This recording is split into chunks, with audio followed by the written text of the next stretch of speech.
Progressive presents The Sounds of the Old World. The year is 2019, and someone is waiting for the previews to start in a movie theater. Hey, you want anything?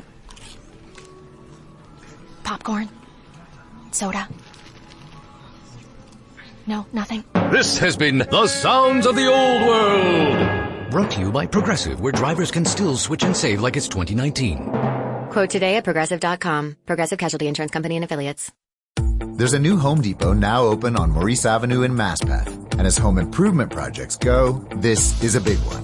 Use the product locator on our app for an in-store map to find what you need fast. And check out our new pickup lockers. They make online shopping a breeze. Of course, one thing's not new, our everyday low prices. The Home Depot, now open near Maurice Avenue and Long Island Expressway in Maspeth. And always open at HomeDepot.com.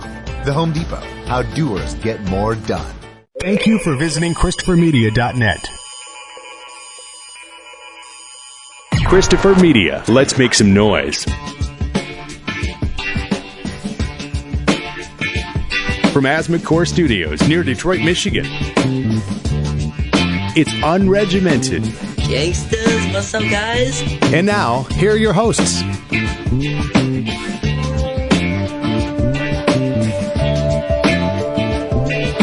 By the way, last week was pretty fucking fantastic, I think. You thought so? Yeah, I'd loved having her on. I thought that I thought it was a somewhat badly needed balance. That was nice to have, and she was very articulate, very smart girl. Yeah, I will say that for 17-year-old, most 17-year-olds I've dealt with lately, like, she's going to be all right. Oh, yeah. As far as how she speaks and handles herself. Me at 17, I mean, I was like, oh God, no, a nerd. I was like as articulate as her. Right. I was a nerd and everything, and I read books and shit. But if you asked me my opinion on stuff, I'd be like, God, what? I don't know. Like, why? This is not cool. What's going on? Or when I was 17, most of my opinions would have ended with "fuck that." I don't know. It's like bullshit and whatever. Bunch of fucking bullshit, man. Yeah. Well, no, that's how come I can't stand most of my friends' kids. But yeah, Monique is got a head on her shoulders, man. What? She was 13 or 14, and we sat down and started talking, and I was like, okay, where'd this come from? Because most of my friends, kids are just like, they're kids. You know what I'm saying? They and then we started talking music, and she had just started taking band, and we started talking like music theory. And I was like, okay, all right. She's not your average teenager. Yeah, she had to be 14 because it was her first year of high school. So yeah, so I was like, okay, she's not your average teenager. And I started giving her guitar lessons for a little bit, but her thing's really bass. It's not guitar. She tried bass guitar, viola, and I forget what wind instrument, like all at once. And she was okay at all of them, but she excelled at bass, so that's the one that she stuck with. Nice. So, but yeah, I've made no bones about it. I said, out of all my, I don't tell all my friends this, but I've told a select few who don't have kids when we talk about so dumb. when we talk about when I talk to my friends about our friends' kids, I'm like, I don't know about you guys, but Monique's the one I worry about the least. And they're like, oh yeah, we don't even worry about her. She's unless she picks up like a nasty drug habit somewhere down the line or something, she's gonna be fine. I'm like, yeah. Well, that's a nod to her folks too. Like, yeah, it's off to mom and dad. It didn't just happen. Well, I don't know if you guys remember, but we were talking, I guess, a long time ago about one of my friend's daughters started dating, and her parents were just like, all right, we're not even going to play this game, and took her to the doctor, put her on birth control, laid it out to her, like, look, you're 14, you're going to do what you want to do, but we personally, we don't think you're ready at 14 to start having sex and everything, but you come home with a baby and fuck your life up, you're going to find, you're going to understand why we said you're going to fuck your life up. So take these pills, be smart, blah, blah, blah. Well, that was her. And according to her, because they did that, she waited to have sex until she was like almost 17. And I'm like, right, because you gave her the responsibility. Isn't that the opposite of what they fucking tell us will happen? Right. Hey, I actually wanted to talk about this on the show today. Can we just do introductions real quick? Yeah, let's do it. Yeah, welcome to show 176. I'm Chris. I'm Aaron. And I'm Rich. And we're guys talking about birth control. Yeah. No, but I heard a story on NPR today that they had introduced a bill to make birth control legal as an over-the-counter drug because you can't OD on the shit. You can't abuse it. The worst thing you could do with it is not take it correctly and get pregnant. That's what every doctor says. So that's the criteria for making something prescription? I've never known what the criteria is, really. Well, there's some amount of control the controlled substances certainly would never get over the counter. The level for abuse is certainly a factor in that, as well as they want to see. I think it's partly like a patent thing, an exclusivity of the creator of the drug that owns the rights to produce that for a certain amount of years. But it's also looking at, okay, we don't see any side effects in human trials, but who knows what happens over the course of 5 or 10 years. Mm-hmm. And it'd be nice to have that kind of time span to test out every drug, but unfortunately people are dying and suffering in the meantime. So there's got to be a middle ground. I think it's well past due to have birth control available over the counter. They did say that as part of the bill that an underage girl would have to have a prescription first from a doctor in order to get it for the first time, but then could buy it over the counter after that. So they're promoting that girls would have an examination, see a doctor. I mean, I think do whatever any girl should do. Honestly, I don't think guys have to do that. My only question is for underage. Are we talking under age of 18 or under age of consent in that state? That's a good question. I guess I'd have to look into the wording there because I don't know. But I don't believe that age of consent would have anything to do with this. Okay. Although both things would be decided by the state, wouldn't it? Well, I remember years ago when they were talking about abortion laws and teenage girls and stuff, and I thought some states said it like, okay, at 16 you can have an abortion without having to get your parents' consent, or it was 16 or 17 or something like that. Yeah, and those laws do vary by state, just like laws of consent do. So, yeah, I guess it probably would depend on the state. So is this something that was come up with in reaction to the whole defunding Planned Parenthood thing? No. Is this maybe... I believe this is something... This out there. I think this is something that has been pushed for in the past, definitely. It's just come due. I mean, it's time to do the right thing on this and not have the ridiculous mentality that talking about sex promotes sex, because we understand that it's the thinking about sex that promotes sex. And just saying to your kid, hey, there's a pill, or there's a way to protect yourself, or anything, when it comes to condoms, birth control pills, just general sex health, or just talking about how to handle yourself.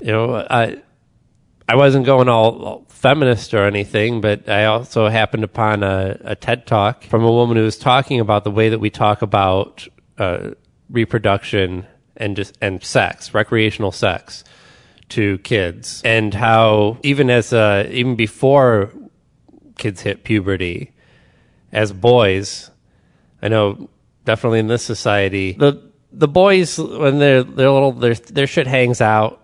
They play with it. It gets a name. Yeah, what's that? Well, that's your ding dong. That's your hoo hoo. It's your whatever. Not so much with the girls. I don't know if that's your secret shame. It's just kind of glossed over. They said she said that even when you get to the level where you have sex ed in school, that the people the females aren't taught about the same thing that the males are. The males are taught about the physiology of it, right? What makes you get hard?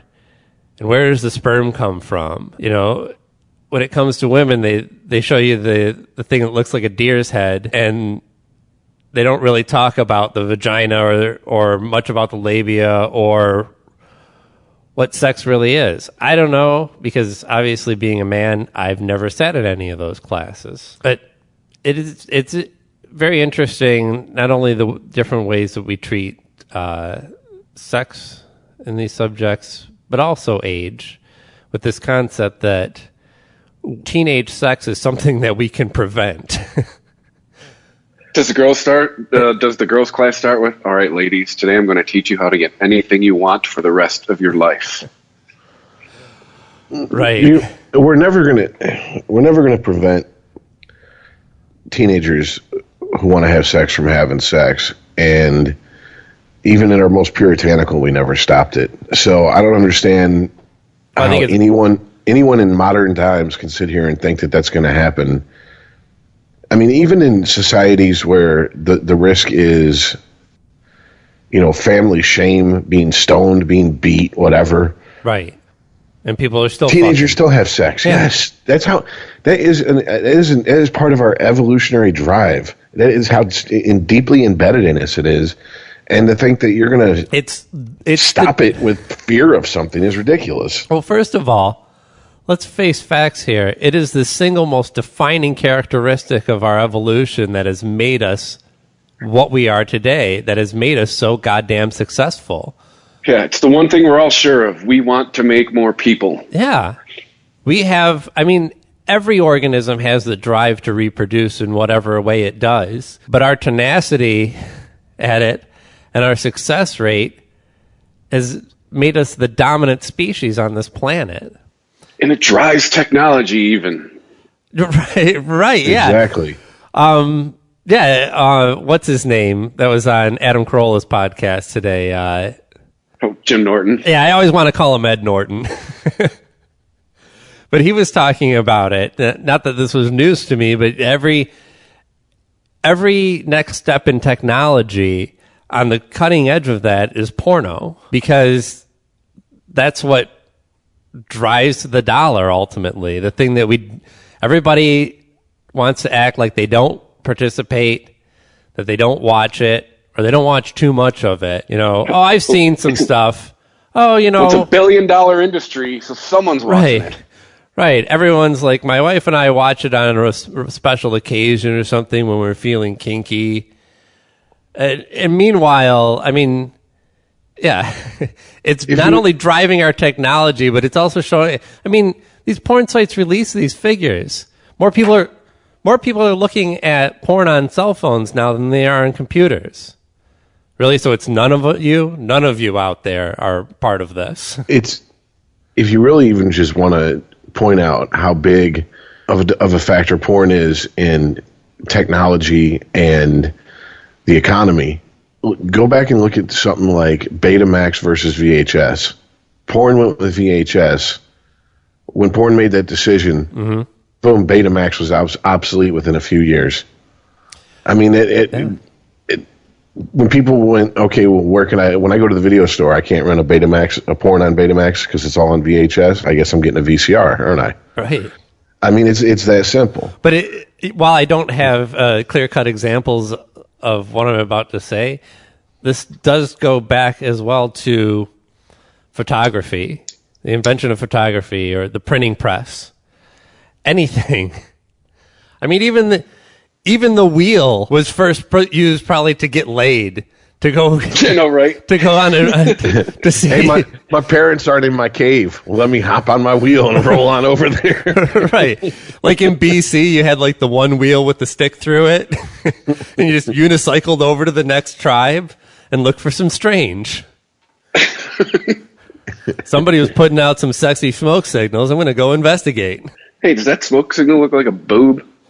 I'm getting on the wheel. I've already fucked everyone here, even the men. It's time to move on. I need some transportation.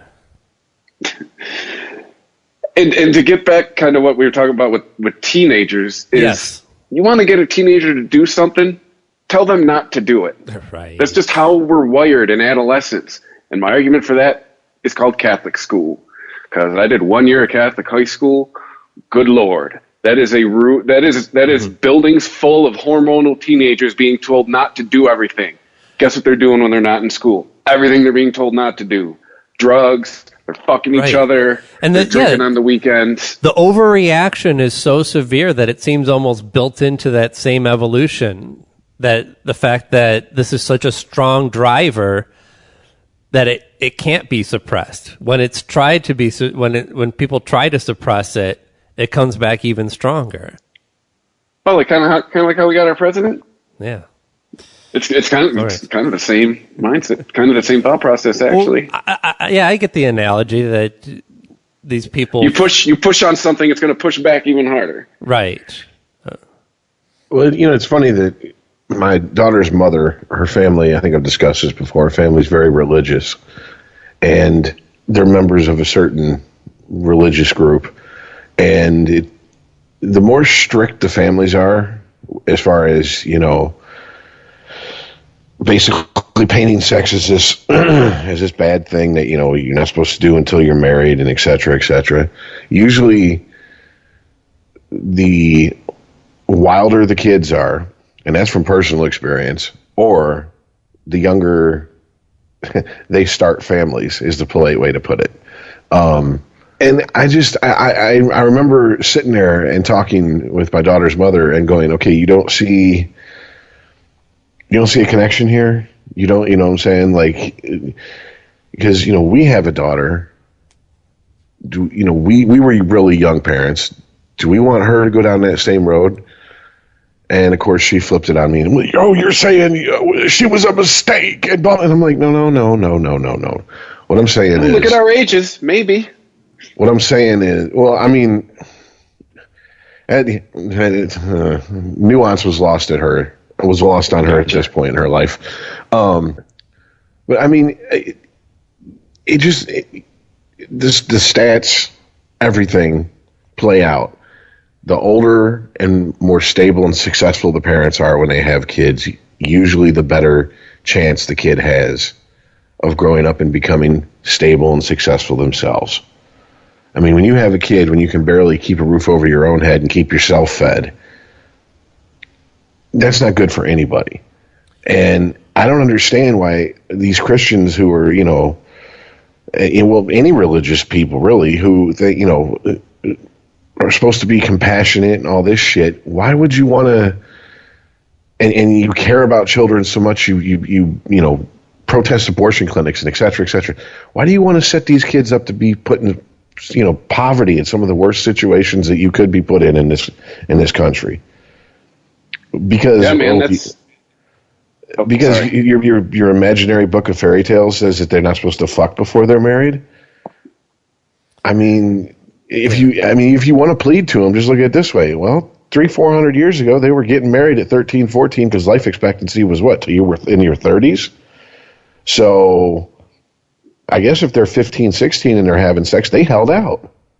Especially compared to when that book that you fucking put so much stock into was written. So, and I find it ironic, like the Republicans. I think we talked about it in the chat a few months ago, how they're voting to defund Planned Parenthood. Those are the same motherfuckers that are going to bitch about all of these kids and mothers that end up on welfare because they were forced to have kids before they could afford them or were ready for them. Like it's the irony, Rich, of the Bible thumping people you're talking about. Yeah, you got to have these kids, but then they'll just lay into them when, hey, why? We lost it. Yeah, I think his hotel Wi-Fi dropped out. Well, that's just, what Chris was saying. It goes back to, I've stopped saying people are pro-life. I just call them, you're pro-birth, because I mean, once they're here, you just don't give a shit. Once they're here, it's their parents' problems, and people get. I have friends that get pissed at that, and they'll argue with me, and I say, well, what are you arguing about? What do you do for these kids once they're born? You fight so hard, and you get so outraged, and you post on Facebook, and you forward all your emails, and all this shit, and post pictures of aborted fetuses on people's Facebook pages who didn't ask for you to do so. Don't even support what your point of view. But yet, once these kids are here, all I see is you bitching on Facebook about, why are my tax dollars paying for these fucking kids? Well, that's pro-birth. You're not pro-child. You're not here you don't care about taking care of the child. I mean, that's one of the things that I will say. It's kind of fucked up to say this, but it's the way I feel. I think it's one of the good things that came about from. Okay, did you get that message? He didn't call. I'll call him. Well, since you killed the Skype notifications, I didn't know if he was on or not. So, did you try and call us? Because it didn't pop up over here. Yeah, no, it dropped me in, and I tried to call back, and I just figured you'd call back in, and I'd see it. Well, anyway, what I was saying is, one of the things that I think is, and it's fucked up to say this, I guess it's good in my opinion. That's come from the takeover of the Republican Party by the quote unquote alt-right. It's the alt-right. I barely hear any religious bullshit come from them. And to me, the farther religion is away from politics, any religion, I don't care which one it is, the more comfortable I am with that. Because the more I hear someone start talking about God or Allah or Jesus or whoever the fuck, and they're in political power, the more nervous I get. Yeah, I don't like dogma dictating your political policy. I like logic and reason. That's cold comfort compared to what else is going on, though, honestly. But that's what I said. But to me, that tells me that the younger conservatives, right, religion is less of a driver for their voting behavior. They've realized that, they're going to keep losing if they base their entire fucking platform on religion. Yeah, this is in line with the national trend. But as far as younger generations are concerned, they are less and less concerned about religion in general. And isn't it amazing that and this is something that I think Gen X, we need to get a little bit of credit for, because baby boomers, they didn't shove religion down their kids' throats as much as the greatest generation shoved religion down their throats. Yeah. But the baby boomers have really backed off of stuffing this shit into their kids' fucking heads from such a young age. Yes, because most of my Gen X parents that are friends go, it's up to my kid to decide if they want to be religious or not. I'm not taking them to church, but I'm not going to tell them they can't go. And it's amazing when you don't start telling children at such a young age about fairy tales, about people coming back to life and talking snakes and burning bushes that God talks through. They don't grow up believing in bullshit fairy tales. Isn't that amazing? Yeah. Isn't that great how that works? Because I think it was George Carlin that said, if the Catholic Church and the Baptist or whoever, if every religion was forced to wait till you were 18 and then try to sell you their religion, you would laugh them out of your fucking house. Oh, there's no fucking way. Low. That's how come they shove that shit in there when you're young, because you still fucking believe it. You believe in Santa and the Easter Bunny and. Because your mind is spongy, man. You're moldable. I mean, I think that's one of the. I joke about it, but I really think that's one of the things that started poking holes in the facade for me, was the similarities between God and Santa Claus. Like, I started noticing that, wait, what's going on here?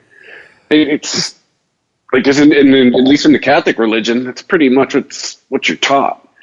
He's all knowing. He's all seeing. Really? Does he know when I'm sleeping? Does he know when I'm awake? Right. Last guy I heard that about turned out to be bullshit. Well, what's amazing to me, though, is that the people in this country that do align themselves with some sort of organized religion and also voted for Trump are still supporting him or ever supported him in the first place. I mean, so some of your beliefs align, but you believe that, I mean, if you believe in God in this country, it seems like you believe that God picks a candidate. I think if you are right? religious and you voted for Trump because you think he's religious, you are a fucking idiot. Well, not when even... When has he ever started talking about God before he ever ran for president? Never.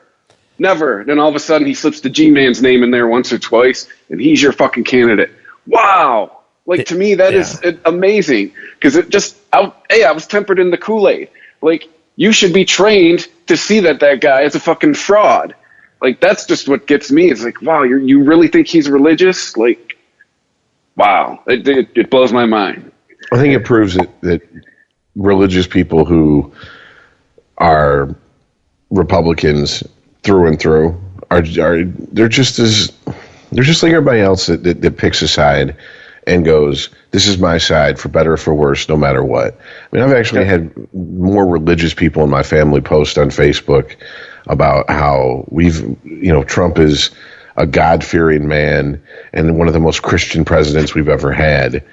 And I can't even respond. I can't even respond to it because I'm like, if you truly believe that, beyond the fact that you are borderline mentally ill with your religious beliefs, you are seriously delusional. And at that point, you need professional help. Wow. I can't. Nothing I say is going to even crack that shell that you've built around yourself. And this is so different from the world that we grew up in, too. Could we even have another Baker scandal in this country at this point? Would there be? Maybe like Joel Osteen or someone like that. Who's Joel Osteen? He's the pretty much at this moment. He's probably arguably the head televangelist. The Jim Baker of today. Yeah, he's Pat Roberts in 2017. He's just a lot more touchy-feely because Baker came from the Southern Baptist school of hellfire and brimstone, and they prettied it up a little bit. He's Joel Osteen throws in a little kind of new agey bullshit, a little bit more touchy-feely. So it's updated for his new customers because that's what it is. I mean, they're selling a product. You think this is desperation? Like the religious people that voted for Trump were doing so, even understanding that he wasn't the most Christ-like candidate that we could have by far. I think the religious people that they had no other options, and they felt like their way of life was dying anyway. And what did they really have to lose with Trump? I think the religious Ted Cruz should have been your man if you like Jesus. I think the people that voted for Trump that are religious are the same people that support Israel because they know that for the prophecy in their little end of their book of fairy tales, Revelation, to come true, Israel has to play a major part. It's not that they really give a fuck about the Jews. Right, it's that they need Israel to be there for their prophecy to come true. And I think they support Donald Trump because, hey, I mean, from a cynical point of view, who's more likely to start a war on a whim and get shit, get the end times popping? Right. Get this. Let's be honest. Let's get this moving already. Yeah. Hillary, I don't think anyone has ever said Hillary is truly a religious person, so I don't think she's worried about the afterlife. Trump's just crazy when it comes to that shit. He's crazy enough to start a war because of a Twitter fucking post. So, I mean, which one, if you're trying to push the end times here, which one do you think is more likely to bring about, your savior coming back? Well, I don't doubt that are those extremists out there with that attitude. But I think more in general, I'm talking about the people who,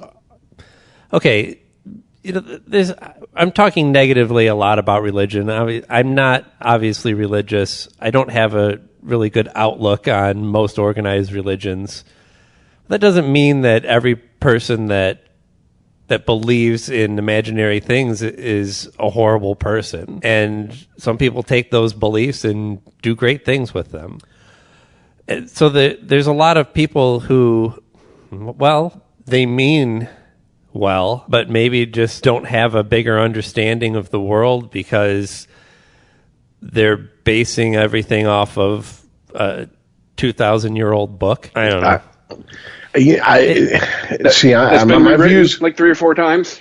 My views aren't popular on this subject because I maintain that if you believe honestly in people coming back from the dead, in a man building a boat and putting 2 of every animal on it, people parting seas, throwing sticks down and becoming snakes. If you truly believe that actually happened, and it's not like a metaphor or it's not a parable, but it is honest to God, word for word, the truth, you are mentally ill. And I know that's not a popular way to look at it, but that's just what I feel. No, well, I think you're telling me a human being didn't live to be 900 years old, Rich? Come on. Okay, it does sound like mental illness, but I do believe that people can lie to themselves and still not be categorically mentally ill. So I won't go that far with you, Rich, but I do see where you're coming from. I mean, we can even take all of the Old Testament out of it, because this is what a lot of the hardcore Old evangelical born agains. That's where all the good shit is, man. Well, this is what they like to. This is what they pushed in my little the cult of the Southern Baptists that they tried to force me into as a kid. That Jesus came and invalidated the Old Testament. The new covenant with God was through Christ. Right. And so the New Testament was the one we got to worry about. New Testament's got a bunch of bullshit in there too. Sorry, I've never seen someone die, be dead for 3 days, and rise from the dead. Right. Never seen someone walk on water. It's amazing how the invention of the camera and how many miracles people claim to see without proof. As the camera was invented, all these claims started going down very quickly because people were like, pics or it didn't happen. Well, yeah.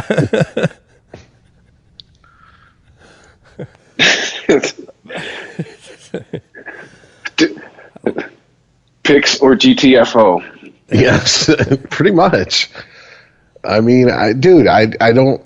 It's like we've discussed it on the show. All right, am I an atheist? No, I'm an agnostic, and to put it in the terms that give some of my family hope, I'm a hopeful agnostic. I hope there's something after we die. I hope this isn't all just a bunch of chemical reactions. We're here for a short period of time, and then there's absolutely nothing afterwards.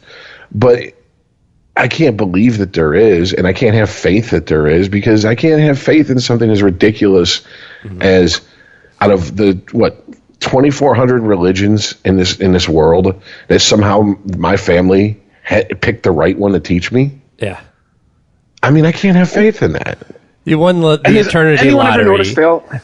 The same blueprint. They have a father figure, a mother figure, right, a son figure. Well, it's all branched. Most of these branched off from the same religion, which that religion all took. It didn't branch off from other what do you call them, multi-god religions, but they certainly took a lot of key elements from those stories. You know, this is what pisses me off the most about religion, though, if we're going to vent about this. Okay, everyone's going to have a different interpretation of what's in whatever version of the Bible they follow, or whatever religious text is centered to their religion. And that's fine if you're talking nuance. It doesn't even matter to me. But to completely gloss over some of the actually more helpful things that are in, let's say, I mean, if you take the Bible as an example, one of the better things that it does is kind of shows you who to follow, right? Follow Christ because of the example that he leads, and don't follow these rich guys because they're not going to be able to take any of that shit with them into the next life anyway. And at a time where information travel was very low and very slow, having a common text that everybody can refer to help identify who's beneficial to your life and who isn't, that's a positive thing that was needed at that time. that isn't needed anymore, and that's part of the reason why religion isn't needed anymore, in my opinion. But to not take those core principles, those core elements of it, and apply that to current life and say, maybe Donald Trump isn't the candidate that I should be supporting if I really am to believe that I'm voting based on my religious beliefs. You shouldn't vote based on who you... You shouldn't, right. You're right. You shouldn't vote based on your religious beliefs anyway. Yeah. But that's the bigger thing. But you're not going to stop people from doing that. It's just irksome when they can't even apply their own doctrine to their choice and vote. It's just a thing. I guess everything that we've been talking about lately, because before we started recording, Chris and I were both kind of lamenting about how we're pissed off at both sides and how it's just about team loyalty, no matter how you slice it. Yeah, at some point, we apparently were all not invited to this meeting. You have to choose a side. It's just outright. There's no longer I can't stand here and like, hey, I like small government. I like legal marijuana. Hey, you can't sit there and do that anymore. You have to pick a side. Otherwise, if you're not mad that Kellyanne Conway has her feet on the couch, then you're a Nazi. Yes. Fucking. Well, to the point where they're eating their own side. They're eating people who are supporting liberal causes, like Bill Maher and Rachel Maddow. They're getting pissed off at them because they don't. Because what? They're not doing enough to take down this guy that enough people voted him in to. I mean, why are you so mad at your own side over what happened? Rachel Maddow and Bill Maher didn't help get Trump elected. They certainly didn't vote for him. And they certainly tried to do everything they could to try and get people to vote for somebody else that nobody really wanted to vote for. Because they knew how dangerous Trump would be. I think where we're at now, as far as you guys are saying that you have to pick a side, it has come from almost 20 years now.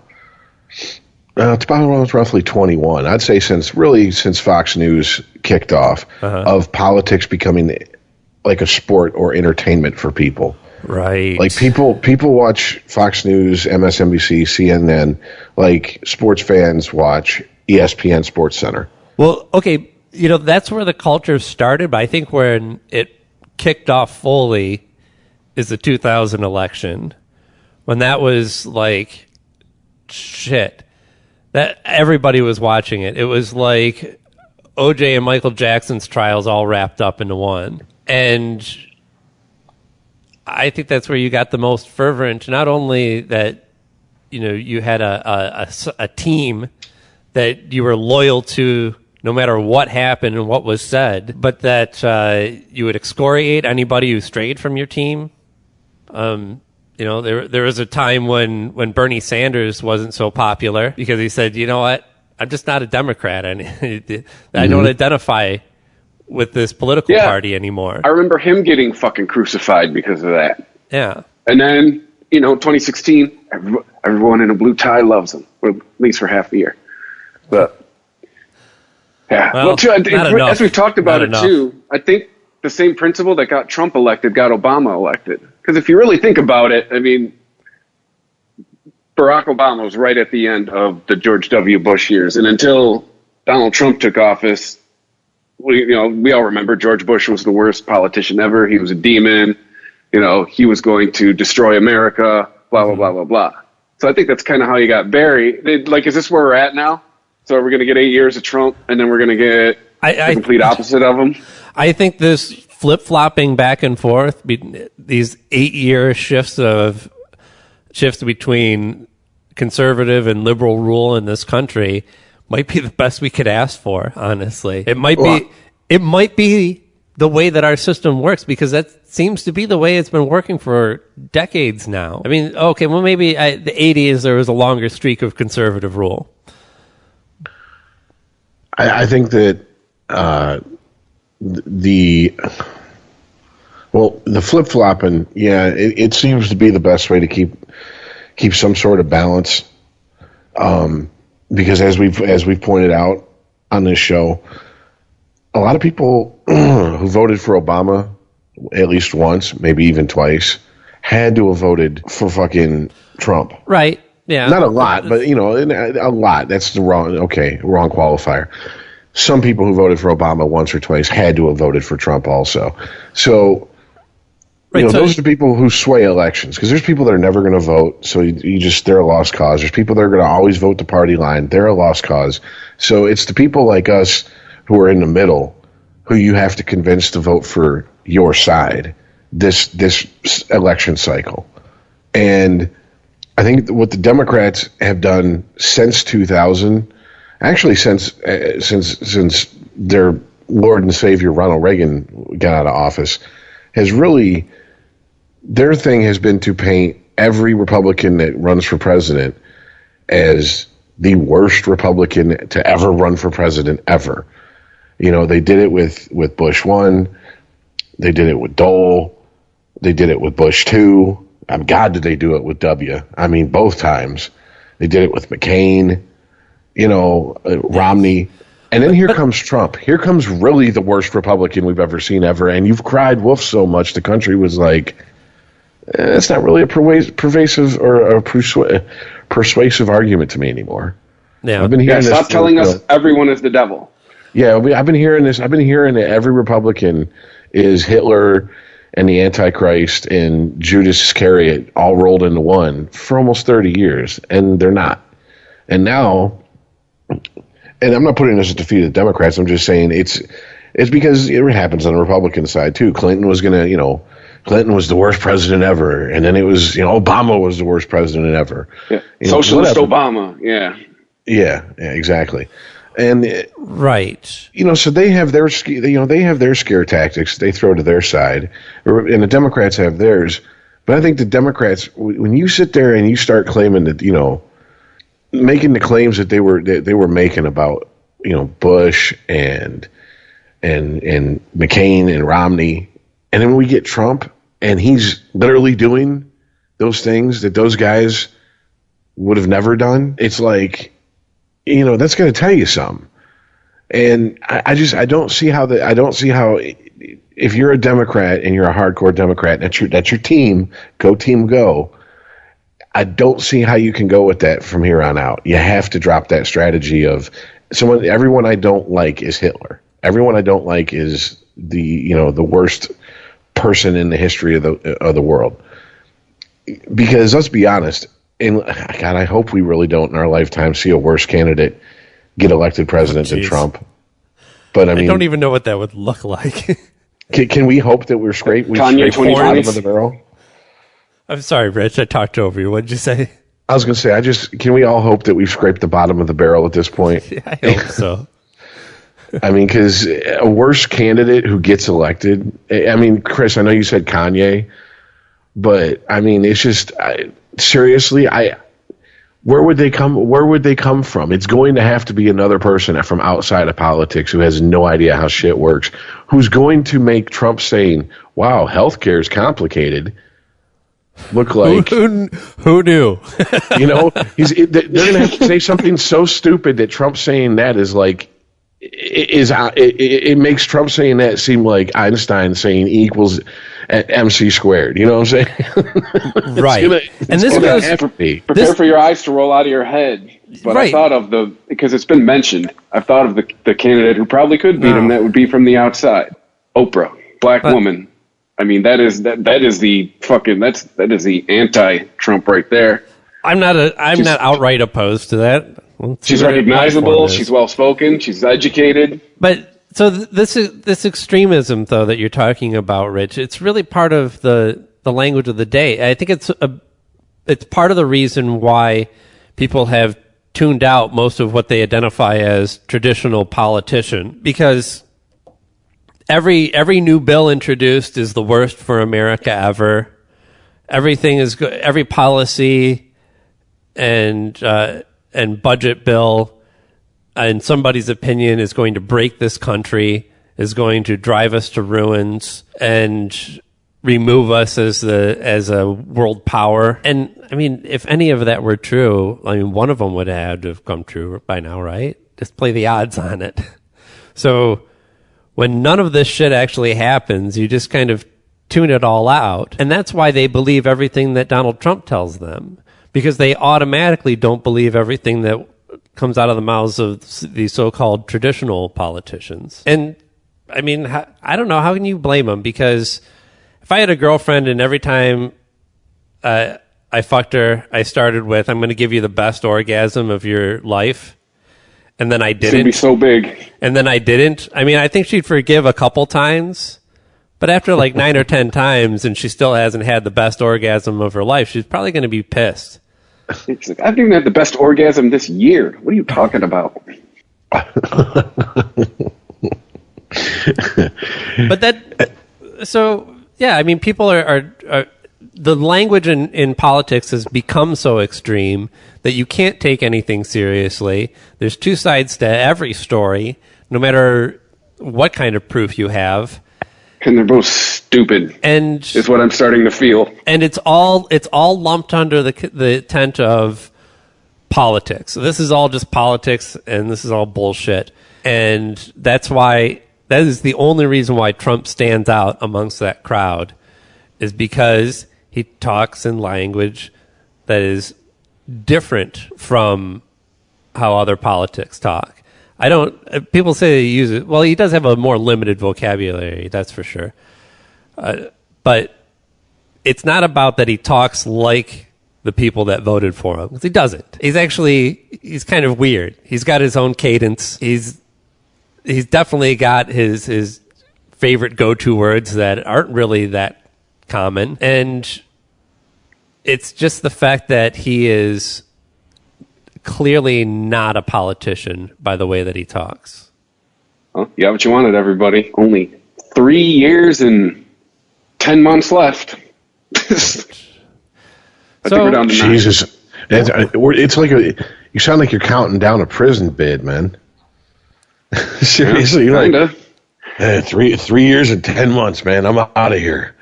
Yeah. Like, I don't know, the most identifiable joke that I've seen on any of the shows that I watch is the John Oliver bit that he's got going right now, when he talks about the 2 words that don't sound, President Trump, 2 words that don't sound, natural together, like right. Walrus porn or whatever the fuck he was saying. Right. Yeah. Like, I've had that feeling election night, and it's kind of still stayed with me, like, fuck.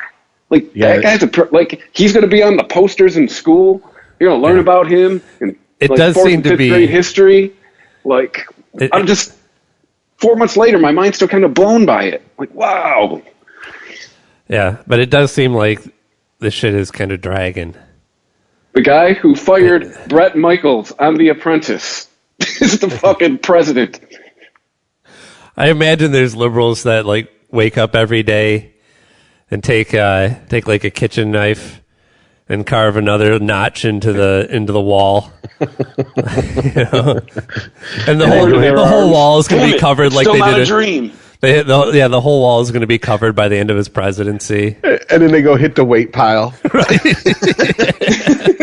Sitting there working out in the yard. Hey, did you see Maddow last night? Yeah. But people were really pissed off about Rachel Maddow. Could you explain this? This is one of those things. I know who she is. I'm aware of who she is. Mm-hmm. But I don't watch her because she's such a blatant cheerleader for a side. You know what I'm saying? So can you explain what people are pissed about? I'm not a loyal Rachel Maddow fan. I'm not against her or anything. Most of what she says makes a lot of sense. And her show is definitely opinion-based.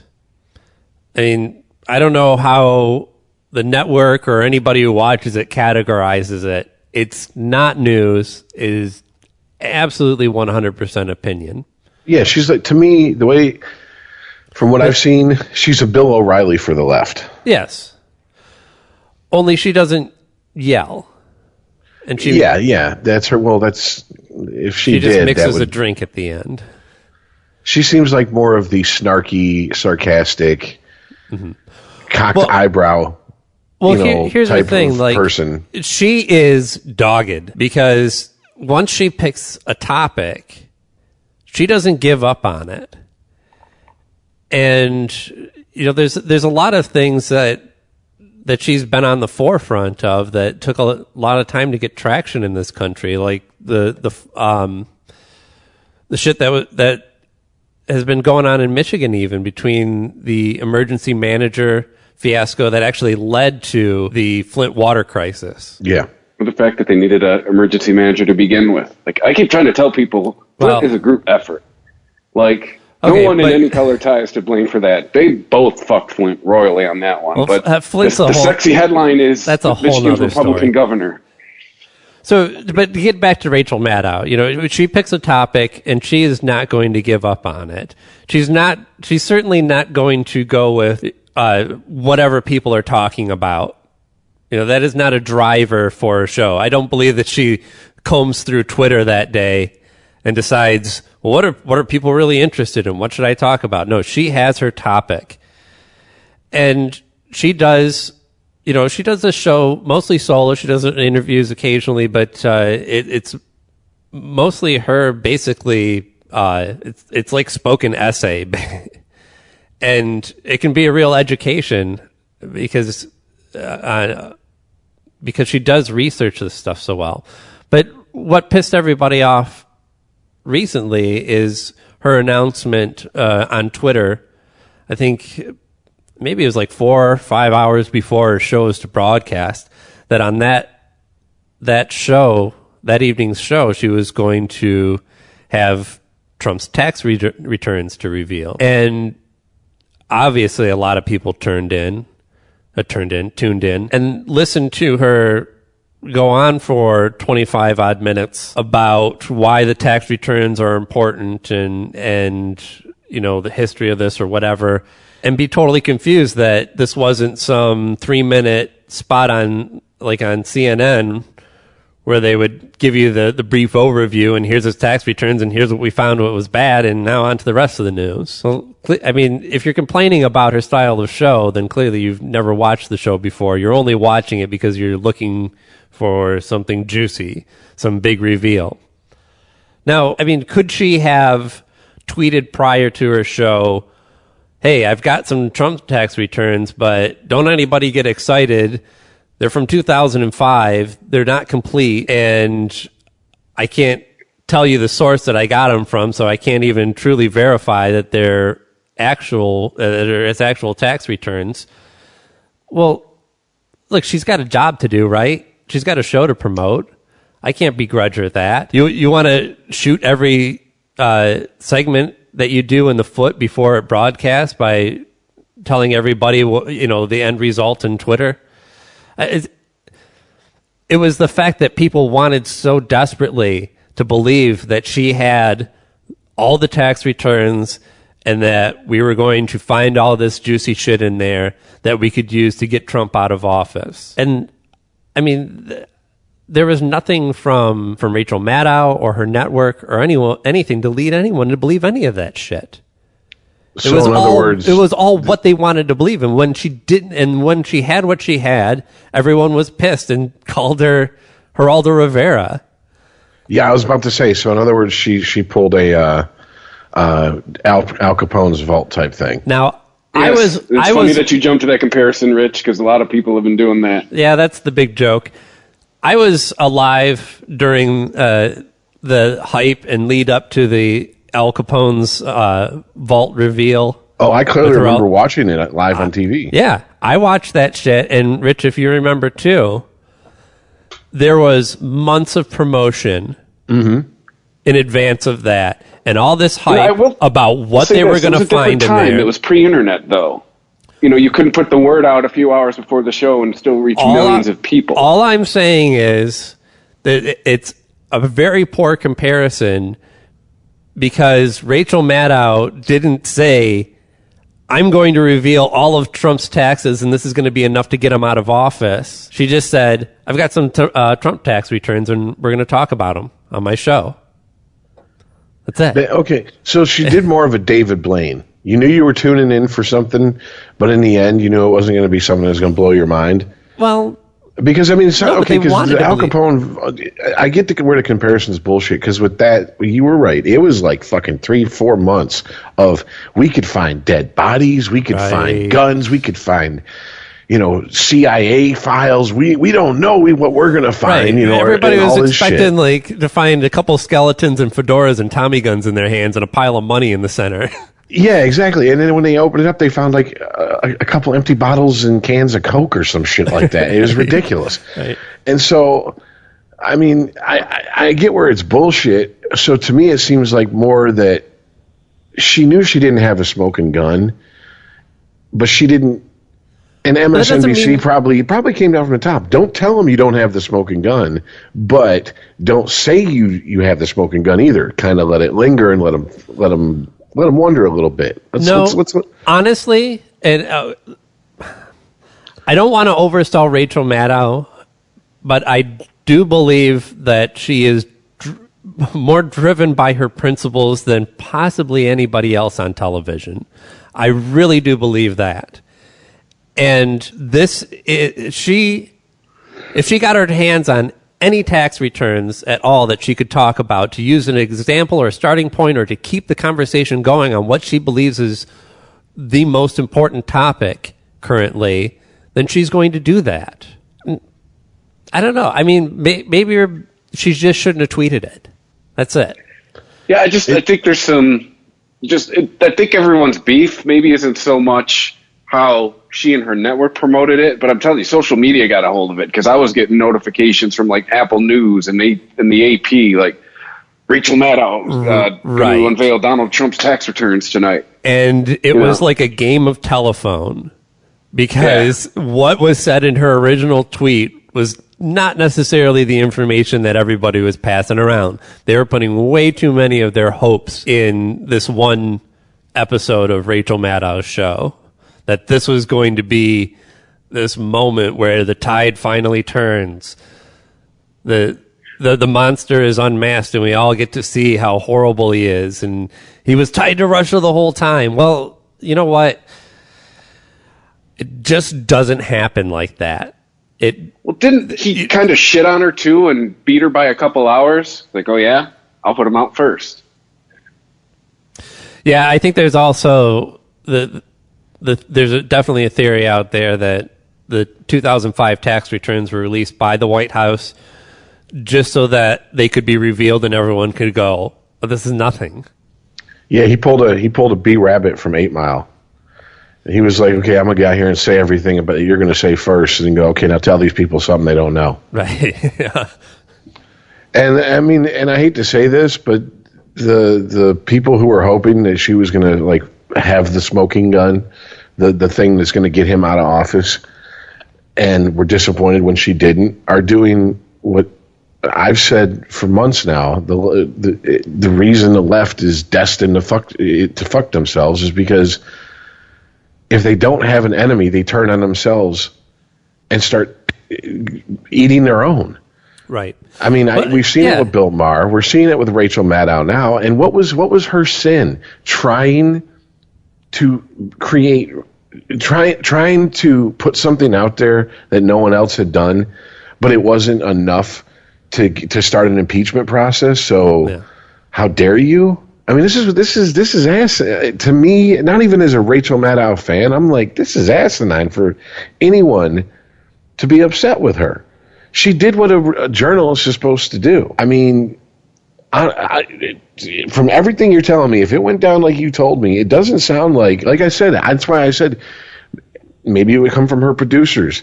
Maybe they were like, hey. I'm supposed. You're right. I have no idea what happened behind the scenes, who was told what, but she doesn't strike me as the type of person that's gonna give in to hyperbole and like and go for sensationalism. She seems like the type of person, if she had the smoking gun, she'd come out and say it. She wouldn't leave the question hanging in the air. Also, I think most journalists would maybe these 2005 tax returns were pushed around a couple places, and people were like, this is nothing. And she looked at it and decided, well, this is certainly not enough, and this is not what I want, and this is not what the people are asking for, but God damn it, it's something, and I can't just not talk about it. I can't talk for months on television about how I want to see Donald Trump's tax returns and not talk about these tax returns. that are released, even if that's all that we have. I think most journalists would have just passed on that. And maybe it was bait, and she took it. And she's suffering the backlash from that. But let's face it, I don't think that Rachel Maddow lost any viewers, right? Because again, all these people that were complaining were the same ones that are also live tweeting about how long it's taking her to get to wrap up her subject and talk about the tax returns at hand, because they've obviously never watched her show before. Yeah, I agree with you. It doesn't sound like she's going to lose any hardcore viewers, and it sounds like people that tuned in specifically to see this might have been let down. But if it's just like the people we were talking about who go, I hate the Oscars, yet they're either live tweeting or giving constant, real-time updates on social media, you're going to watch them either way, no matter how much you hate them. Right. So ultimately it doesn't sound like she hurt herself. It just sounds like in the court of public opinion for certain people, she committed some sort of, I don't know the Catholic term, but like horrible, unforgivable sin. And it's like, I see, this is to me, this is stupid. This is what the right kind of did with Clinton when they were trying to tear Clinton down. They kept trying to dig up stuff about that happened with him before he was in office. And what did they finally catch him on? They finally caught him with something he did while being president. And I think they should have taught this country a lesson. If you were trying to get the impeachment ball rolling for whatever reason, you have to find something that happened while they were in office. Because everything that happened before can be explained away or covered up or so much doubt casted on it that people are going to give him the benefit of the doubt. I mean, you have to catch him with once again, the smoking gun. I did not have sexual relations with that woman. That was a flat out lie. That's what they caught him on, Going back to 2005 to look up his taxes to see if he's a tax dodger, he admitted he's a tax dodger. People still voted for him. Right. I mean, to me, this is beating a dead horse that is literally dust and bones at this point. I don't see why people are still so, his tax returns is going to point to Russia. Are we even still debating that Russia wanted him in office more than Clinton at this point? No, I think the issue is to what degree and was there collusion? That's the only question here, because the concept of Russia preferring they didn't want more of Clinton, period. And they hedged their bets on Trump, and they're not exactly satisfied with the results on that either. I think what's crazy, I think that this is actually a possibility, that there was no direct collusion. It's possible there was. It's also possible there wasn't any direct collusion between Trump's campaign and anyone from Russia. But if Trump starts pissing off Russia enough, then they can easily make it look like there was, and possibly turn popular opinion against Trump the same way that they did for him prior to the election. So even if there wasn't collusion, this Russia thing could still bring him down. And I hate to say it, but in an age where your bigger wars aren't necessarily going to be fought with tanks and guns. A lot of this is ideas. The war against terrorism is a war of ideas. And the war while we don't have a Cold War with Russia anymore, we still have a war of ideas with them. There's still a base concept of capitalism versus communism that exists. And it's kind of scary that we're not winning the war on ideas against Russia or against ISIS. Okay, real quick, did you see that Chris just said to call him because it's not letting him call out? Oh, no, I didn't. I'm sorry. I was trying to wait for you to take a breath there. That way you could have a good edit point. Thank you. Huh? What's ringing where? That's bizarre. He just went from online to away on my Skype. Maybe he's rebooting it. Where is it fucking ringing?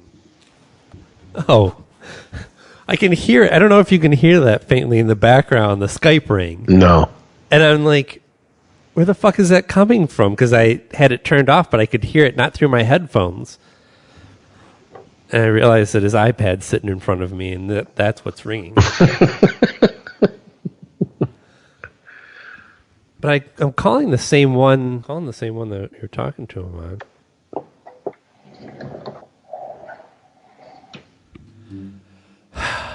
He needs to stop relying on his phone. He needs to take the mic and the laptop and hook it up to a landline. I don't know what else to do. I'm going to try and call him again. Can you do that? I haven't been to a hotel since internet's been like it is in the last 5 years. I haven't been to a hotel in 15 years. So can you even do that? Like have a hardwired connection in a hotel? Yeah. Okay. Turn that off. Let's say maybe that wouldn't make any sense because why wouldn't he be able to Hello. call? Hey. Jesus Christ. That's bizarre. Okay. So I was trying to call you, and every time I was calling you, I could hear the Skype ring faintly, and I was like, where the fuck is that coming from? Because I have it all turned off. I realized it was coming from your iPad right in front of me. So your iPad was picking up, or trying to. And so I just now turned your iPad off, and then tried to call you again, and the call went right through. It was bizarre. Where did I leave off, Rich? What was I talking about? You were talking about how Democrats were looking for collusion between Russia and Trump. But even though obviously Russia wanted Trump in there, they're not exactly happy with the results they're getting necessarily, even though they got their preferred candidate in office. Mm-hmm. Because it's, a war of ideas. Yes, exactly. Yeah, and that's why I don't understand this increase in the military to fight ISIS.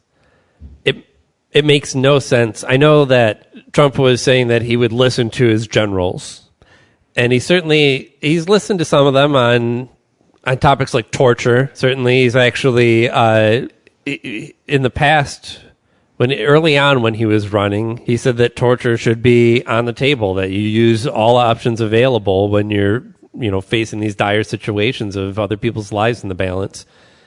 And I forget who it was, but there was a general that said, actually, it's not effective, and here's why we don't use it. And he said, okay, I'll go your way. But I haven't heard any generals say we need more tanks to fight ISIS. We need more airplanes to fight ISIS. I do hear generals saying that something closer to this idea of winning the war against ISIS as a war of ideas, the war of concepts. These people that are drawn to extremist views, usually doing so because they really don't have a lot of other options left. It's really the same thing that's going on in Chicago, for example, the gang violence. Not just in Chicago, in cities all over the U.S., certainly. But there's a reason why people from the middle class don't join gangs, because they have other options, opportunities that are readily available to them, or at least seem more within their grasp than they do to people who grow up poor in inner cities. So how do you win this war of ideas? You build schools in the Middle East. You go to these countries, you go to places where ISIS is, and you give them whatever it is that they need. More clean running water or electricity, better schools, hospitals, some sort of infrastructure, internet. Jesus, we could stamp out terrorism in this world if we really wanted to. You're never going to eliminate it completely, but we could definitely decrease it dramatically just by spreading Wi-Fi across the world and giving people devices to share information with. I mean, at a certain point, it doesn't matter what the imam in your city is telling you about the outside world. You see enough people laughing and smiling and eating ice cream in the U.S., you're going to want a little bit of that. And that's how you win these wars against terrorism. People who are arming themselves, who are taking over parts of cities and countries, who are committing violent acts against their own people, yes, we do need to do something about that if we want to have a good relationship with the world in general. If we're going to go around acting like the world police, well, then we got to be the world police when shit like this goes down in other countries. I do think that we have a responsibility to step in. But the problem but it's is, not about sending in a bunch of tanks and planes and leveling the place. Well, the problem is that we have a tendency, especially now, since the first Gulf War, we go in, we bring all our toys with us, we declare victory, we leave, and we just leave these fucking weapons of destruction sitting around for anyone to pick up. Right. I mean, we don't bring them home. We just leave them there. And so anybody who has any know-how of how to fix them, how to get them up and running, even if they're not, and that's assuming that they're all not running. It's not like a tank in front of a VFW where they plug the barrel and they make it so it's inoperative. They just leave this shit. And then so all these, people come in, whether it be from ISIS or some rebel group, and they pick up all these tanks, these Humvees, these weapons, and they go do with them what they please. And we keep doing this. And back in the day, it used to be, well, we would, when the Taliban was fighting Russia in the 80s and 70s, we funded the Taliban. Right. We trained through the CIA. We trained Obama. Anyone that was fighting Russia was on our side. Yep. And so we actually gave them weapons to use against them. We don't do that now because, we got caught doing that one too many times, made us look like the bad guys. So now we just leave them sitting around. And what they do with them, hey, that's not our problem. I mean, come on. That's such a bullshit way to look at it. But that's what I mean, it's such a bullshit thing to do, but that's what we do. And I mean, at a certain point, we can't claim any type of moral high ground or that we're the world police when we're arming people so we can go in and police them. I mean, that's what this is. It'd be like if the cops walked around to every person, running a ground stash in every fucking major city and was like, by the way, here's a 9, here's a 45, here's a 38, here's a 380. You guys, watch out. And then they come back and bust them later. You can't do that. I mean, you can, but you're a piece of shit if you do. And that's what we're doing. We're basically just letting these weapons lay where they are, and these people pick them up and use them, and then we go, how dare you do that? And then we want to go in there and go to war about it. Well, and you're right. Modern war is not going to be fought like Vietnam. It's not going to be fought even like the first Gulf War. Modern war is more drone strikes, intelligence, counterintelligence, like you said, a war of ideas, showing them that, hey, life is pretty good when you got a Starbucks and McDonald's on every corner. Yeah. Now, do you really want to fucking sit here and fight over clean water, or would you rather go get a $5 latte? Yeah. I mean, let's be honest. That's what. Look, I know that people who weren't alive or politically aware, or maybe they were, but they weren't politically aware at the time. Go back and look at a lot of the concerts from the mid to late 80s.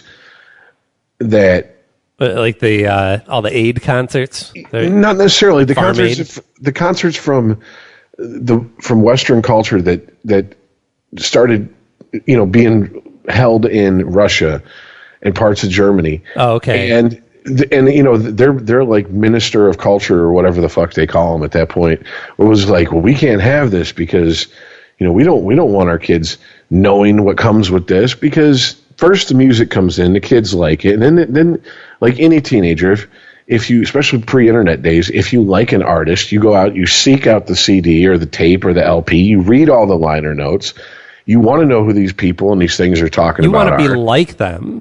You want to dress like them. You want to act like them, and you want to live in a world where you are free to dress and act like them.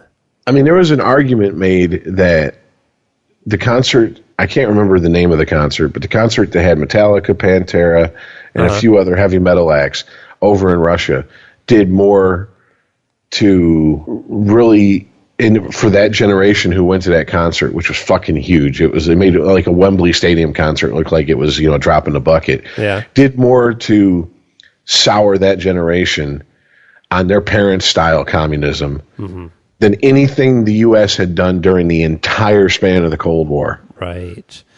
And that's why I think some of the things that Trump is doing is so dangerous.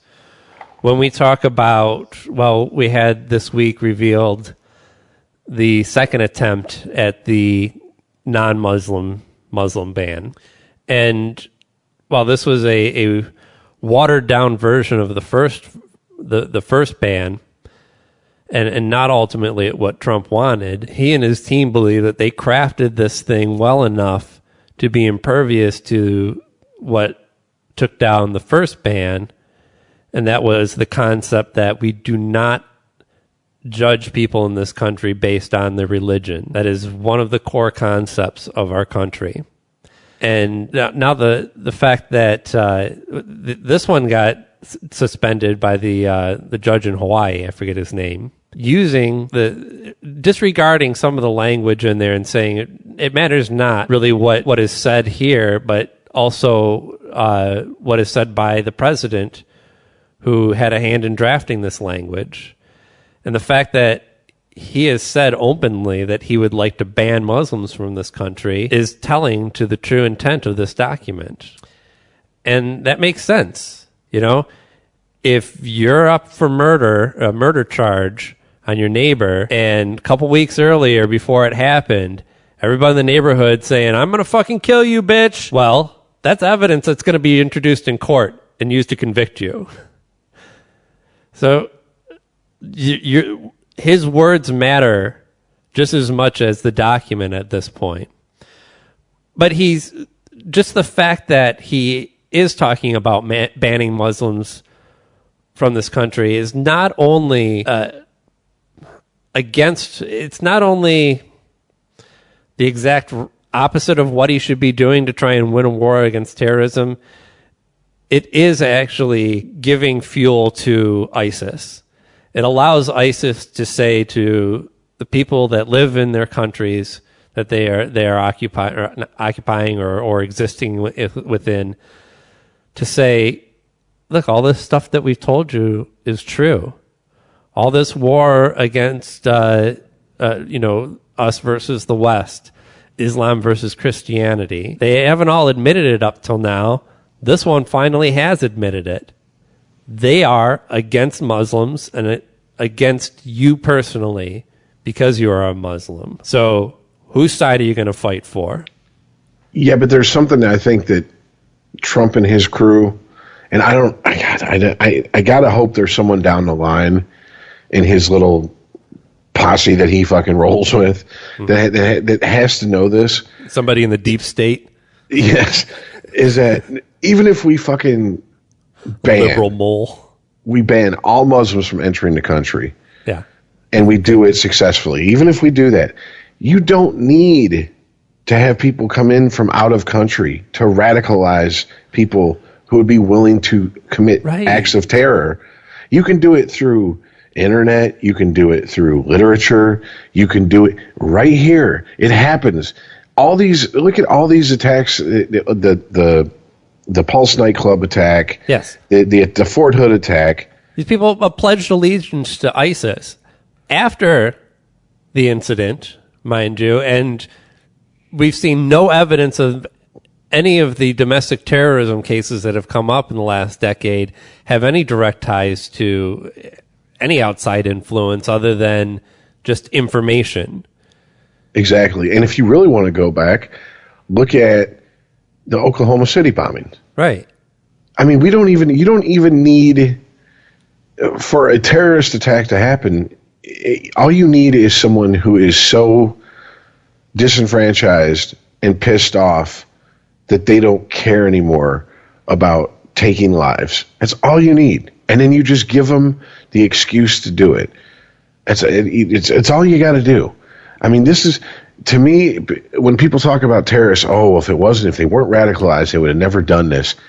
Okay, maybe, but if you're to the point where killing is on the table, to where walking into a place heavily armed and opening fire, nonchalantly spraying the entire place is on the table, it really doesn't matter what ideal gets hold of you. Eventually, you'll do it anyways. You know what I'm saying? Like, I don't think the people that blow themselves up and commit acts of terror do it because necessarily they're terrorists. They do it because they're fucking sick in the head in the first place, and that to them that's okay. I don't care how much that was promised to me in the afterlife. I ain't blowing myself up for no fucking buddy. There's a difference though there. You know, there's the domestic self-radicalized terrorist who is definitely mentally unstable, has some crazy ideas, and is going to ultimately probably be a violent person regardless. Even if we lived in a world where religion never existed, this person would still find a reason to blow themselves and other people up. Exactly. Right? Most serial killers don't do it because of religion. Right. But a lot of these people will apply whatever logic they can to it. And, you know, if aligning themselves with a cause, if they align themselves with a cause, then they have that much more power to convince themselves and hopefully others that what they want to do is ultimately the right thing. But there's definitely, when you talk about a lot of times people who blow themselves up, suicide bombers in the Middle East, these are younger guys. These are sometimes even women that are indoctrinated into this society and these religious beliefs, and it's almost like a form of mind control. I think you're definitely talking about a different type of person that grows up in the Middle East and blows themselves up in their own country because they are radicalized by ISIS, compared to the psycho in America who just yells Allah Akbar for the fuck of it before he commits whatever violent act he's going to. Yeah, but that also goes back to what we were talking about earlier with religious indoctrination and doing it when you're young. If you grow up in a country where you are constantly, I mean, okay, let's be honest here. If you are a 25-year-old male in the Middle East, you've grown up never knowing anything but conflict. Constantly, even if you grow up solidly in the middle class in the Middle East, conflict's all around you. Yes. And if you grow up poor in that situation, it's a lot easier, and you grow up having this religious dogma and bullshit shoved in your head, it's a lot easier for people to go to you at 25 and go, hey, life is shit for you right here, but guess what? In the afterlife, it's going to be great if you sacrifice yourself for Allah. What have you got to lose? Well, yeah, I think, to me, I break this down even more. It's about growing up in chaos and somebody offering you a solution to take some control over what the fuck is going on in your world. Exactly. And again, this is the same thing that's going on in the cities in the U.S. It's kids who grow up in Chicago and Detroit and L.A., and their whole lives are fucking chaos. Their dad might be in jail. Their mom might be sucking dick to pay rent. You know, they're eating peanut butter and sandwiches every day, and their life sucks, and their home life and the world outside of them is chaos, and it seems like damn near everybody is against them. And along comes somebody with a gun with the serial numbers filed off that says, you can be part of a family that'll look out for you. You don't need to do this bullshit. That's the same thing that happens in the Middle East. You've grown up in chaos, and I'm here to tell you, you can take control and make a difference in your world. Strap this to your chest and go out into the market. Yeah, and especially if you've sold them a bill of goods about an afterlife. Yes. Right there, there's half the battle, and then all you have to say is, and if you do this, you will be a martyr for the cause, and we'll take care of your family, and your name will ring out, and and blah blah blah, and just promise them anything, because once they blow themselves up, your obligation to them is done. You can to them the world once they're dead, or before they're dead. Once they're dead, you don't have to deliver on anything. Mm-hmm. I mean,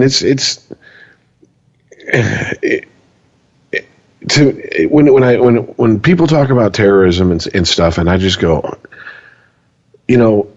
like what you said, if you have no hope and you grow up in a situation where you're just surrounded by chaos, and like you said, joining that type of group gives you some semblance of control. it's just like I tried to explain to people when usually from the right I would hear this, but I'd hear people who are moderates and from the left when we had the riots surrounding police brutality in predominantly black neighborhoods in the last couple of years. They go, why are they tearing up their own neighborhoods? And I tried to explain to them, look, when you're a prisoner, I mean, literally, when you're a prisoner, when you are in prison, and you are being shit on, not only by the guards and the and the legal system, but other inmates, to where you can trust nobody. Nobody is your friend. You can never let your guard down. That wears on you, and that wears on your psyche. And eventually, when you snap, you can't. If you're in a cell by yourself, who can you take it out on? If you're not going to self-harm, what are you going to do? You're going to destroy your own shit. It's like getting so angry.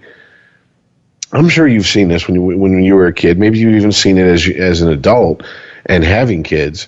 You know, I remember clearly like kids that were really bullied and picked on. I mean, like mercilessly, not the normal shit that most of us went through. I mean, just like rode in and out. They would get so frustrated, they'd just sit there and then they'd hit themselves.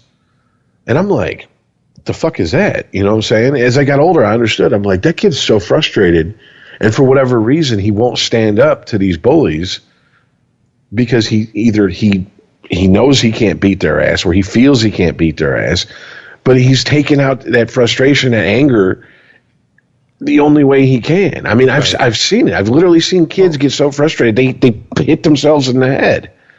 It's the same thing. I mean, it's not exactly the same thing, but it's born in the same place is what I'm getting at. Yeah, and plus this is also trying to, when you talk about mob mentality, that's not something that you can analyze on an individual basis. Right there, mob mentality tells you you're not going to get it on a case-by-case basis. Right, and it's not like, we're all mad, let's get organized and meet up at the Walmart. Hey, everybody, head for the suburbs and find a house to burn down. That's not how this shit works. People would go, I'm not fucking doing that. I'm mad, but I ain't fucking crazy. Go out there and get shot, first of all. But when you all get together... the suburbs have way more police than the city. They'll be there in like 30 seconds. But when you get all these people together in one place and you see, okay, well... that guy's expressing his anger. That kind of signals me to express my anger. That then makes that guy one-up me by picking up the trash can and throwing it through the window. So then I feel okay that I can set this cop car on fire. I mean, I know that when I say it like this, it makes no sense. Like, nobody thinks like that. On an individual basis, right. But if you've ever been in the middle of a brawl, I'm talking all out brawl. Like let's say there's 20 people and everybody's fighting everybody. It's weird because you could get hit at any moment, but you also have a sense of protection to where anything you do is in that moment only. So if you're fighting, if there's, I mean, it's never 10 on 10, but let's just say for the sake of argument, it is. You're fighting 10 people versus another 10 people, and one of the 10 people you're fighting goes down. You go over and start fucking curb stomping on the guy. You don't stop to think, oh my God, I could literally crush this guy's fucking head. I could kill him. I could end up in prison the rest of my life. You're so in the moment, you feel like you're protected. I don't know. But your actions are directly justified by the people around you, your peers. Oh, definitely. Right? Because in a one-on-one situation, you might get in a fight, knock a guy down, and go, okay, I hope he learned his lesson. Or maybe you get knocked down and you learn your lesson. And you move on unless somebody's got some serious problems going on. Nobody's going to get totally stomped. But, yeah, when you're... all it really takes is for one person in a mob to start shit. And that gives the justification for anybody else in that mob to act accordingly. You know, this is something I really hope in our lifetimes, the stigma of what I'm about to say is either lessened to the point where the people who oppose what I'm about to say are just like, whatever, we don't listen to them, or it just goes away completely. But I think a lot of these issues that we're talking about, whether it be, like we're talking about the mob mentality and what leads up to it here as far as riots. We're talking about what leads up to someone becoming radicalized, or people being, born in other countries and being radicalized there. A lot of this could be helped if we would just stop thinking that trying to understand where people who we disagree with are coming from is giving in to them, is a sign of weakness. Because it seems like it went from we don't negotiate with terrorists to we don't even care about what the fuck is going through their head. We just kill them all. That doesn't work, man. It's like roaches. You kill one, there's 20 you don't see in the walls. All right? We can't kill everybody. And on top of that, indiscriminately bombing people, whether it be with drones or whether it be with planes with human pilots in it, is just going to make more terrorists. I mean, it's the same way. If you police neighborhoods here in the U.S. like they're war zones, don't be surprised when the people you're policing start acting like they're in a war. Yeah. So we can't go over there and just carpet bomb a fucking neighborhood because we're trying to get one terrorist, kill 50 fucking civilians, because all those 50 civilians have families. And guess what? Even if only a quarter of them are now radicalized and pissed off enough to be an active terrorist, we just created them. We're defeating our own purpose here. Right. To get one guy, we just created what? 10, 15, whatever. And yeah, why we don't spend more time trying to understand the mindset that creates these people? It seems to me the only reason is because this bullshit John Wayne tough guy American shit that we don't negotiate with those engines or those krauts or those zipperheads Japs or whatever the fuck. And that's never won us anything. We haven't won shit, right, really, since World War II. Right, and World War II was the last war we had to win. We have this pull yourself up from the bootstraps attitude that has seemed to morph into you're not even responsible to tug on anybody else's bootstraps. They should be pulling themselves up by their own bootstraps, and if they're not, that's their own fucking fault. Yeah, I saw a picture. Someone had put a caption of Jesus, and it was a picture of Jesus with a homeless person, and it said, "I'm sorry, but the Republican Party says you need to try harder." Right. And okay, ideally, you're right. If it was a level playing field for everyone, we all had the same chance, and some of us chose to, play all summer long instead of store up food like the ants did, then yeah, the grasshopper deserves to die in the wintertime, right? But the grasshopper still has to live in your neighborhood, and the grasshopper is going to find a way to live regardless. And if the only option is left is stealing the food from the ants, well, then that's what the grasshopper is going to do to survive. So it's the idea that Trump's response to the violence in Chicago is to send in federal police force and then, with his budget plan, cut a lot of what they refer to as entitlement programs. And then with his health care plan, put a higher burden of health care on poor people. Well, congratulations. You're on your first step to making the murder rate in Chicago skyrocket and every other inner city across this nation. And it's not about, well, why can't these people just see that they do have opportunities in this country and pursue them? It's about whether they're going to see it or not.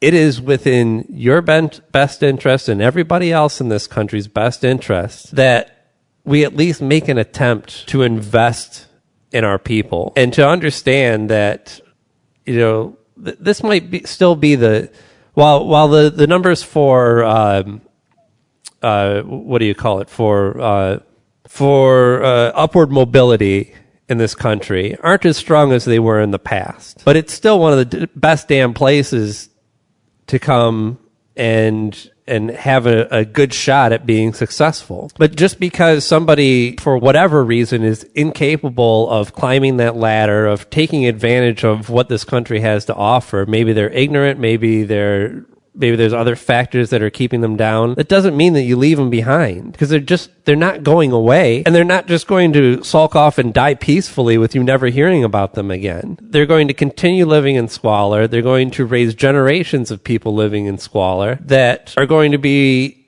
either costing you more tax dollars in the end because you have to pay to keep these people in prison, to run them through the judicial system, to be on welfare and other programs. It just doesn't make sense, because it's like having a starving person in your own home. It just wouldn't happen, right? And I don't care how cold-hearted you are, everybody in your house is getting fed. Yeah. And I mean, and it's nice to say, hey, we could just kick them out of the house. But guess what? We don't have that option. If they're natural born citizens, we can't send them anywhere else. We have to deal with these people. So there's no just, well, if they're not conforming with the way the rest of us do, we just kick them out, and then we don't have to deal with them anymore. I think what we really need to do is we really need to have a gut check in this country, and we need to maybe accept that there's a large portion, larger than we'd like to admit, of this country that has no problem with the prison industrial complex and the cycle that for people at the bottom that keeps that the gears of that machine greased. You know, you talk about because they have a lack of compassion. Exactly. It's the same way. But we have no. I'm sorry, go ahead. Well, but it's not about compassion in my mind. I mean, yes, you should do it because you have compassion. But ultimately, if you just look at the numbers on it, why fund Planned Parenthood? Because like we were talking earlier on this show, the less people that have kids when they don't intend to, the better off they are in life, the more taxes they pay, the more they contribute to society. It's all an investment. It's not about compassion. I don't care whether you think it's right or wrong what these people are doing or how they live their lives or whether you feel bad for them or not. It's a fucking investment. It's a math problem. Right. But it's like... what I'm saying is the ugly truth is we have so many people here in this country who have no problem with their tax dollars and will ultimately go, I'd rather my tax dollars go towards more instruments of war, more ways to kill people in other countries than to help the poor people in our country. But that's the way, okay, but let's be honest here. That's prettying it up. That's putting a window treatment on a fucking, on a window that has nothing there to keep us safe. Let's be honest. We're fucking safe. Okay. Right. There's a reason we don't go. I mean, there's a reason we don't go pick wars with people who actually have a puncher's chance of kicking our ass, aka China and Russia. You know, we don't go fuck with them like we do with these fucking other countries because we know, just because we got the largest military in the world, they still have a fighter's chance of kicking our ass. So we go fuck with these smaller countries, and that's okay because we go, well, we're going to fight them over there instead of here. And I mean, don't even bother with all the ulterior motives. That all these wars that we're fighting, these people just so happen to be sitting on black gold. Let's just forget that for a second. But the fact that there's so many people in this country that go, I have no problem with that. Go bomb the fuck out of them. But God damn it, if 1 cent of my fucking tax money goes to helping people on welfare, them welfare queens, which is a complete I'm not going to do your fucking research for you. Google the welfare queen fucking myth that Reagan threw out there because it was complete bullshit and people have bought into it for fucking almost 40 years now. It's nonsense. Plus, right, but you want to talk? I mean, the military and prison industrial complex, two of the biggest welfare queens. Yeah, exactly. Right up there with farm subsidies to grow corn, so we can have more high fructose corn syrup and everything. Right, everything's got to be about fucking jobs. If people can't build tanks and grow corn and dig coal out of the ground, then what the fuck are they going to do in this country? Let me ask you a question, guys, because this is something that's been, the more and more documentaries I watch about the standard of living in the world, the more and more I'm starting to ask myself, would it be, in my mind, would it be okay if we weren't the world power, but it meant our standard of living goes up, a.k.a. like other countries in Europe? Interesting. I like that as a concept. I mean, because why do we need to be the world police? Why do we need to be the HNIC standing on top of the hill? But our standard of living doesn't reflect that. Mm-hmm. We're not. I mean, I know it's a meme that went around from that show, The Newsroom, that was on HBO a couple seasons ago. But it's the truth, and the stats still hold up from 5-6 years ago. The only thing we're number one in it is incarceration per capita and amount of people per capita that believe in angels. That's it. We're not number one in education. We're not number one in internet speed. We're not number one in life expectancy. We're not number one in science and technology. Mm-hmm. None of that. Right. Okay. We're not even. Well, I think you're going to. We're not even the cultural fucking bulldozer that we used to be when it comes to pop culture in other countries, because other countries have learned to develop their own pop culture instead of importing ours. So we can't even say we're influencing the world like we used to when it comes to that. Mm-hmm. Our version of America's Got Talent, not America's Got Talent, our version of The Voice or whatever, or what was that one show that fucking started it all? American Idol. They have Iranian Idol and, French Idol, whatever. They got their own versions of it. They don't import our shit anymore. I mean, look at Bollywood. Bollywood should tell you right there that there is an entire film industry that we ignore, and they do fine on their own. Right. I mean, so we can't even say we're winning the war with our culture like we did in the 50s, 60s, 70s. We're not even number one in that. So what is the point of hanging on to the big fish if ultimately you die and the fish in your pond are living compared to other fish in other ponds not as well of a life, and they're not as well off. Well, if we continue on this current path, then I think we're going to see the answer to your query. And I'm not even saying this current path being the election of Trump, because, well, let's take global trade for example. Trump heavily against the TPP, worst program, or worst trade deal for America ever, which is what he said about NAFTA too. So I don't know what's worse, actually. So I was going to say, yeah, right. He forgot NAFTA there for a second. Right. So America's not going to be involved in the Trans-Pacific, whatever it's called, the TPP. Trans-Pacific Partnership. Right. Thank you. Okay. So you're just going to let China and Brazil decide all this shit? That's who you want directing most of the trade in the world? It's not like Hillary Clinton was for the TPP either. I think she gave it a little bit of lip service during the election. Definitely wasn't one of her platform issues. And I'm not so sure that it would have went all that better with Hillary in office. Didn't she like it and then didn't like it? Like, was she supporting it and then at the last second went, maybe not? Yeah, I mean, well, there you go. How could you really know? I mean, maybe she would have ended up getting on board or staying on board with the program. She certainly had a better chance of doing that than Trump, that was one of the things that he ran on, was the fact that TPP, just like NAFTA, is bad for American jobs. So, yeah, this idea that we can continue to, in this globalized economy, continue to dominate by doing the same things that we did for the last 50 years is what's going to knock us out of our prominent position in world trade. And when that happens, everything else pretty much goes with it.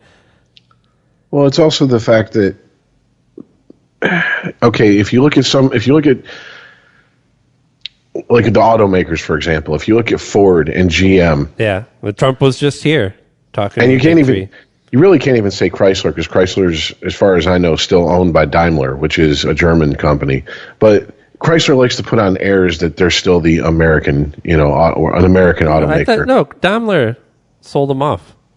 Did they? Yeah. That partnership's over. Well, then they must still own. They must still own Detroit Diesel then, because my buddy who works for Detroit Diesel still gets a paycheck from Daimler. So. Oh, okay. Well, maybe I'm wrong. Maybe they just segmented it in a way that made it seem like there was less association. But, okay, if you look at that, in a global economy, borders of countries cease to exist except for tax laws and and tariffs. Right.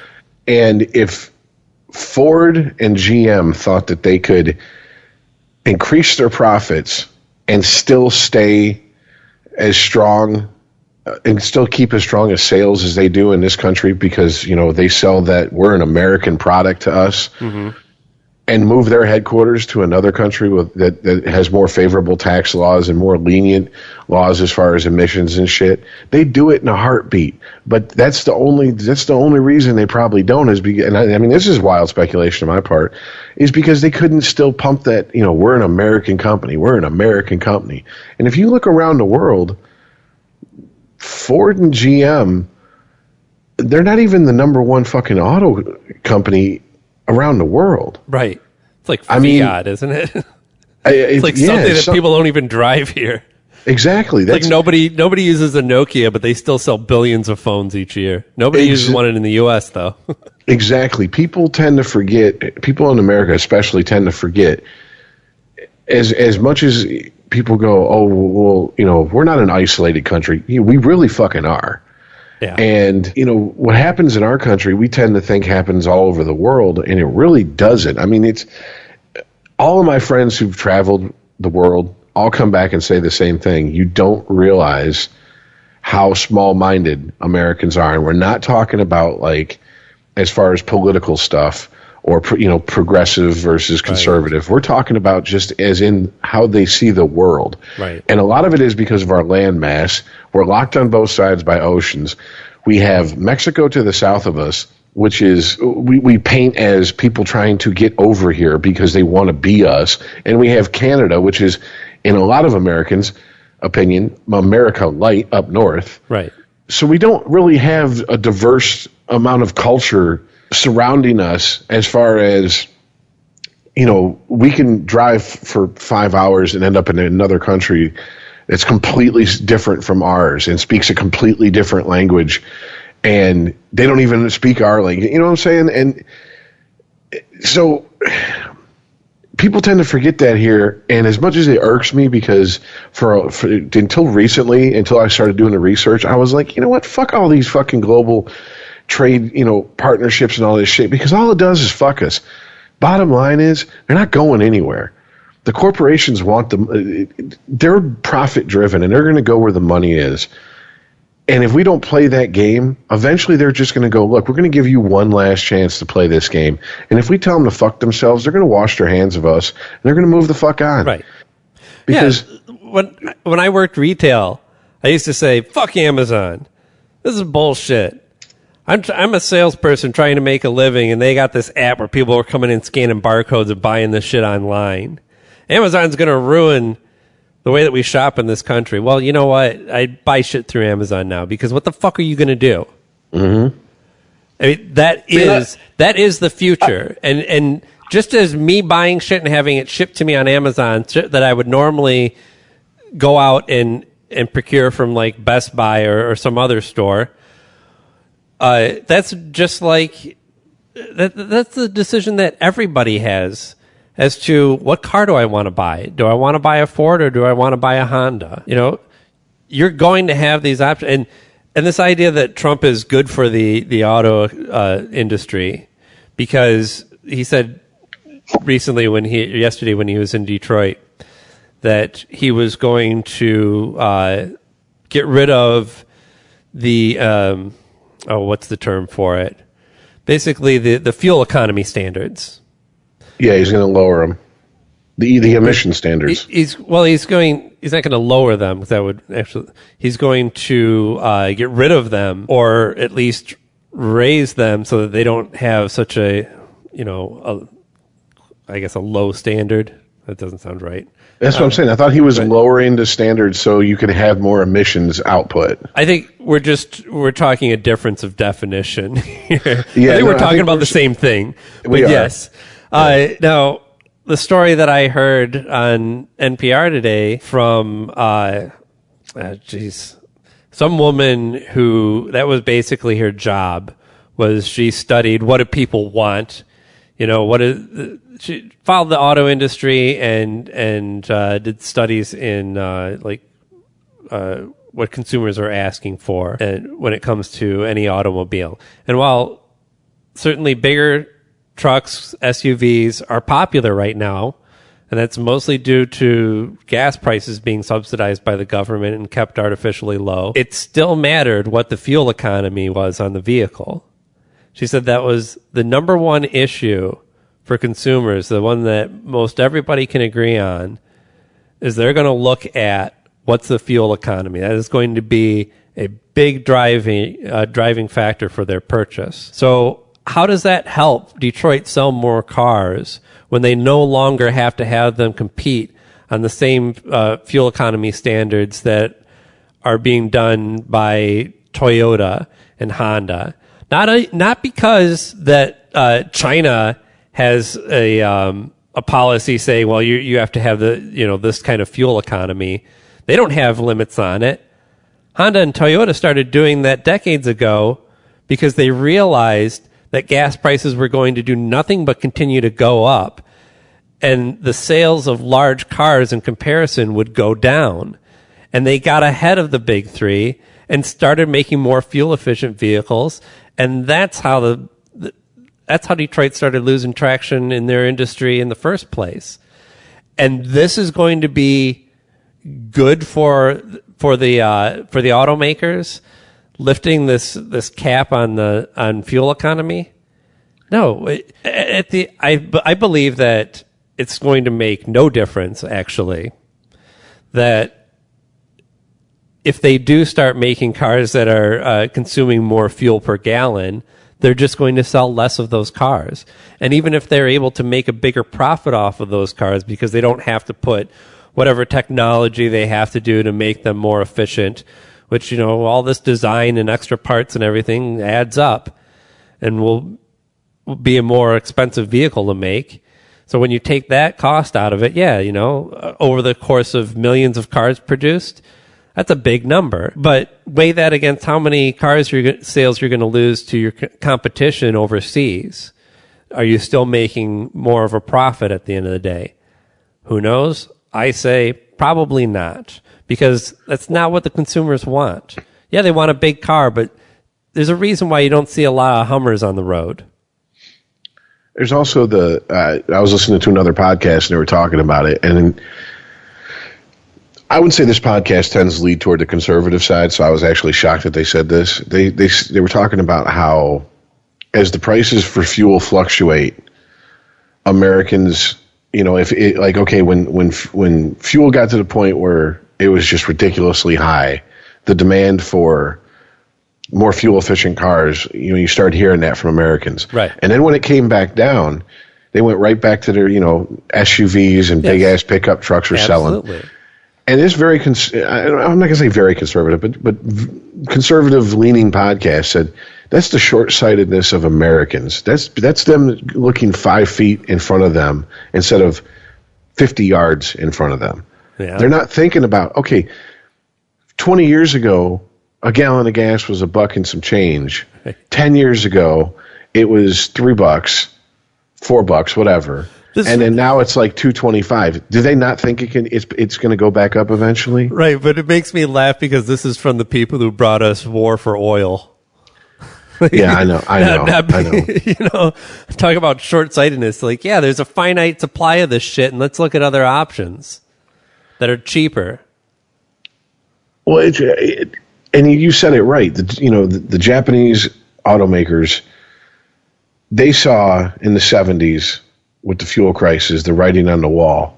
And that's when they really started. I mean, they were always more efficient mileage-wise than American cars were, but they saw the writing on the wall, and they started pushing the boundaries of fuel efficiency way more than Detroit did. But I think that was driven by, overseas you have not only China, but European countries who are already making smaller cars because they just have smaller streets. They don't have all this space.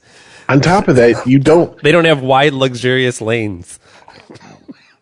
Excuse me. On top of that, when you have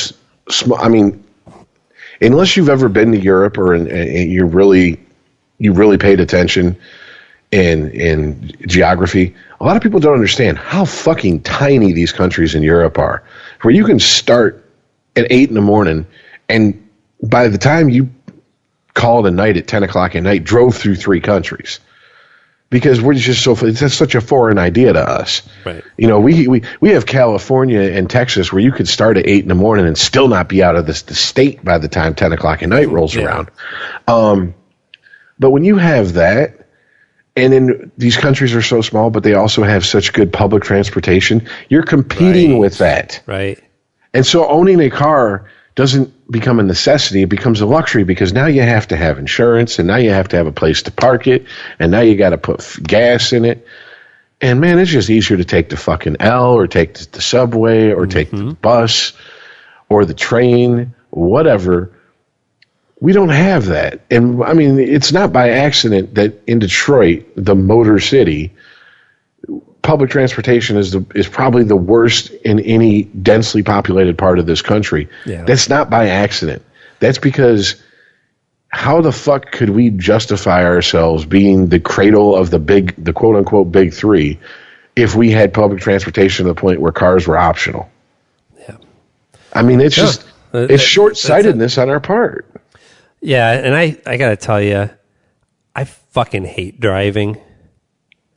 I mean, I don't mind the act itself is fine, but the commute, man, I wish that I could move to a city where I could just take public transportation and it not be weird or inconvenient for my life.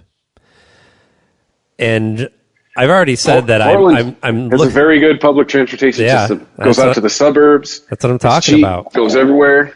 I mean, I can't. Would you rather do what you're just saying though, or would you rather not have the commute? Or I just did 800 miles in 4 days. That's not a picnic. I'd maybe do a toss up between that and the New York commute because by the end of one drive yesterday, I felt like Alex at the end in Clockwork Orange when he had his eyes fucking held open. Right. Like a 5-hour drive yesterday morning. So you're asking, would I rather have a commute on the freeway in my car, pissed off at other drivers, or would I rather have, well, you know, like you said, if I lived in New York City, I might have to take 2 trains to get to work, and it could take me 45 more minutes. Is that what you're saying? Is that what you're asking me? Or just a crazy long. Well, I just ask, what's the lesser of 2 evils to you? Like you say, like that. Would you rather have a crazy, stupid commute or just a crazy long commute with no? I'm not phrasing this right. No other drivers. Yeah, would you rather have a super congested commute or a super long commute with no other drivers? No, like, hey, I'm no stranger to the bus. As much as they suck around here, there's been times in my life, some of them more recently than I'd like to admit, where I've had to rely on them. And sure, you know, in the wintertime, it's definitely going to suck no matter what. But on a summer's day, and, you know, I've got a book and my headphones, I mean, the difference between a half hour and an hour and a half, that extra hour actually goes by pretty quickly. And there's no time in that span where I am like just angry at other people because, I mean, it's like every day on the fucking freeway. Because I'm not tailgating the guy in front of me, I have to have a truck ride my ass. And then when he finally finds an opening to go around me, he has to do it super aggressively where he's getting too close to my car. Dude, you need to chill, man. Fuck. Like, driving in New York for 2 years cured me of road rage because at some point you just realize I'm hurting myself. No. I'm driving my blood pressure up. I'm going to accomplish nothing. Like, you sound way too keyed up, man. I'm not. No. In the moment, I'm just rolling my eyes. But as a cumulative experience, it is a wearing thing having to commute through rush hour traffic to and from work. these things bother me, but I'm not the guy shaking his fist out the window and screaming at other drivers either. I've been there. I think everybody's been there who's been on the road. You see stupid shit go down. Oh, yeah? I'm no angel. I had some crazy chick in fucking Rhode Island yell at me once. Pulled up at a stop sign next to me, just started yelling at me. I'm like, what the fuck is wrong with you? What did I do? I stopped at a stop sign. I yelled at a pedestrian today. Oh, come on, man. No, hear me out on this one. Can I speculate as to the color of this pedestrian? No, because were they moving slower than the normal pedestrian? No, you can, but it was just a white guy. Data. This is not a racial thing. But this is something that goes on all the time now. People who I can understand not crossing at a crosswalk. Everybody's done that. And sometimes it's a busier street. And sometimes you got to do that kind of awkward thing where you're standing in the middle of the fucking road, hoping that nobody needs to make a left turn. And that's all fine and good as long as you're not being stupid. But when people cross maybe 20, 30 feet from the crosswalk, right? I'm sitting at a light. It's only about 6 cars deep. I'm in the middle of the pack. The light changes, and all of a sudden, here's this guy who's coming across the street and wants to cut in front of my car and the car next to me real quick. In between us. So, literally 2-3 cars in front of me. There's a fucking crosswalk that he just could walk over to and cross safely. You would not make it in New York, dude. That happened all the fucking time. It is... Yeah, I know. I'm flying my New York driving skills out, but I mean, that dude. Okay. I told you, my irrational fear in New York was someone was just going to come out of nowhere and I was going to fucking kill him. Or they were on foot. But the traffic moves slower in New York, and this depends, man. People there really trust the lights. I saw a comedian do something on this, but he was right. People in New York really fucking trust those stoplights, and they have super faith that you're going to stop, because sometimes you're doing 35 or 40, and it happens sometimes, and someone will just jump right out in front of the car. It's fucking insane. Yeah. Well, anyway, I yelled at the guy. I said, "There's a crosswalk right there, asshole!" Because did you direct him to a lawn to get off of? I didn't. Well, like I said, I didn't see him. I didn't see him until he was damn near crossing in front of me. So I see the light change. I see the brake lights go off on the cars in front of me, and I'm starting to inch forward while he's trying to cut in front of me real quick. So I had to hit the brakes, and then he had to stop in front of me and make sure the guy next to me saw him was going to stop. Anyway. Hey man, yes, I'm an old man and I yell at pedestrians. You're seeing the lack of self-awareness I see all the fucking time. I'm going to see it tomorrow in a few hours when I'm at the airport. It's probably cell phone's fault, but we are no longer self-aware. Yeah. As a group. Well, I think when I start sounding like a cranky old man, I think that's when I need to start wrapping it up. Tell stories about, hey, I yelled at a pedestrian today. Why? I didn't like his hat. I don't fucking know. Well, before we put a bow on this one, I want to bring up something. Yeah. We barely touched upon it last week, and I wanted to get more of what you were saying. I don't know if it was because we had Monique on and we decided to go on to another subject. I can't remember exactly, but we were talking about something. And I had said, well, if you flip the coin over, and you said, I don't buy into this flipping the coin over shit. Were we talking about Get Out? No, you'd use that as an example, and I was like, because maybe Chris, I don't mean to put words in your mouth. Maybe Chris said that at that point, because I think I said it. I've seen the movie, and I'm like, I don't see if you flip it how it would be considered racist. I mean, it'd just be, but then again, it's a fucking movie. It's a horror movie, right? And I understand there's a deeper, meaning to it, but I mean, ultimately, it's not real, people. So I don't understand why you're so upset, but anyways, it was more of the fact that you were like, well, I don't buy it. And I had said, well, wait a minute. So you think it's right that one group gets preferential treatment over another, and you were like, no, it's right, it's just bullshit. And I was like, okay. And then I cannot remember what right then, like, the subject got changed. So, but like, please explain to me where you're coming from, because the way I'm taking it is you're saying that the golden rule, basically, treat people how you want to be treated, is bullshit. All right. Well, okay. That's the way I'm taking it. But you could apply that rule today if you had applied it to the history of this country or the world in general. But since it hasn't been applied previously, it's kind of a non-argument to use that. Really? So we have to say it's bullshit just because some people didn't follow it? No. It doesn't mean it's bullshit. It just means it's ignored. Right. But let's just play this out, okay?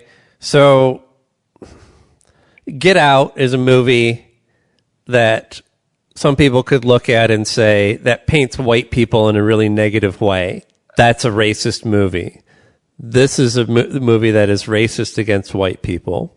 I've also heard that there's a reveal in this movie that I haven't seen yet that is going to throw all of that out of the window anyway, and that all this argument about the movie was just conjecture based on a movie that nobody had really seen. That's why I can't give away anything. So right. So, but moving on, I think it's not so much the movie; it's the conversation that the movie's bringing up in my mind.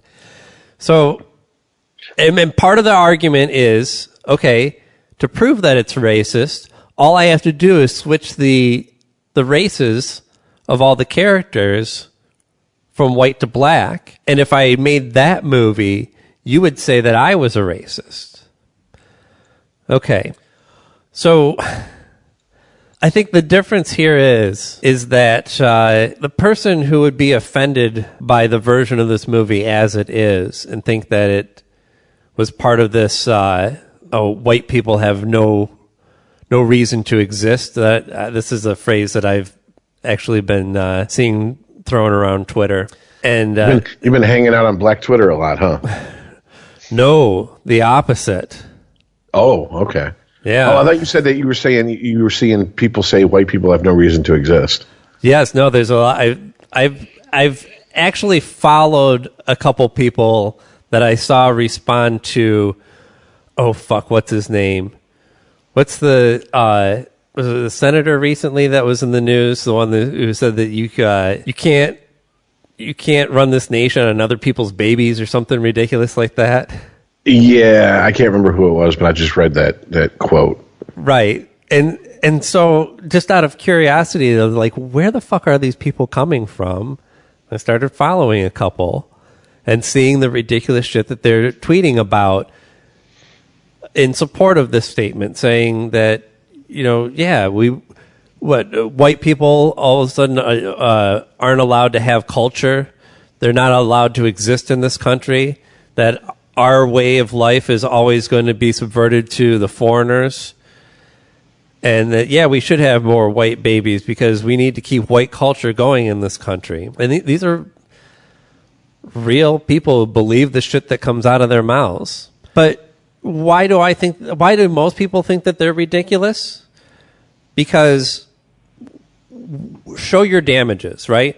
If this was a court case, your damages would be, imaginary? Show me where you were held back in life. The job that you didn't get because you were white. I mean, sure, everything exists in the world of possibilities. I'm just saying, per capita, it's not happening. And, okay, well, and if you flip that and you make the movie where the white kid is introduced to a black family that seems a little weird, and say, well, if that movie isn't racist, then this movie isn't. Well, what do you have in this country?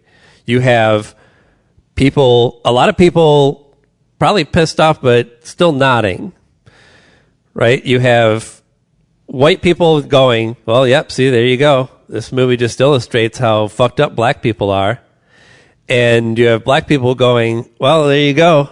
This movie just shows you what a low opinion Americans have of black people in this country. So are they both racist? the movie of Get Out as it exists and the fictionalized version with the races flipped. Are both of those theoretically racist, or they're either both racist or they're both not racist? It doesn't really matter. What actually matters in the context of this is the reaction from the people who are watching or not even watching the movie, just talking about the movie. Okay. Well, I guess that's where I didn't even, a lot of what you said, it didn't even cross my mind. I'm not thinking of it in those terms. I'm thinking of it in terms of, okay, if the end result is what I keep hearing people say they want, which is equality, all right, then yes, if that is the end result, then we need to acknowledge that, yes, there are inequalities built into the system. Right. I have no problem admitting that. Why? Because I have eyes, ears, and I'm in full use of all my senses. I can see it every day. To get away from the movie Get Out, that's how come in the NFL they have something called the Rooney Rule. Now, the Rooney Rule is if you fire a head coach, you have to, before you hire a new head coach, you have to interview at least X amount of coaches or people of color for head coaching position. Okay? Now, that rule was put in there. I thought they were going to send in Ed Rooney to interview you. No. If that rule was president. President, principal. Keep them away from the kids. Yeah, I know, right? But now, here's the deal. That rule was put in there, and that rule, in my mind, was put in there with nothing but good intentions. And, of course, people found a way to, work around that rule because, okay, they bring in their token one black guy, they interview him, and then they go hire who they were going to hire in the first place. Right? That's an issue. It's an issue that needs to be addressed. And the easiest way to address it, to me, is start with the players. The NFL is predominantly black players. Right. If they all got together and said, look, these crusty old white dudes who are coming from the Bear Bryant days, in the old school days, we can't relate to. We need to start getting some young blood in the coaching world. Teams will start hiring people, and that has happened.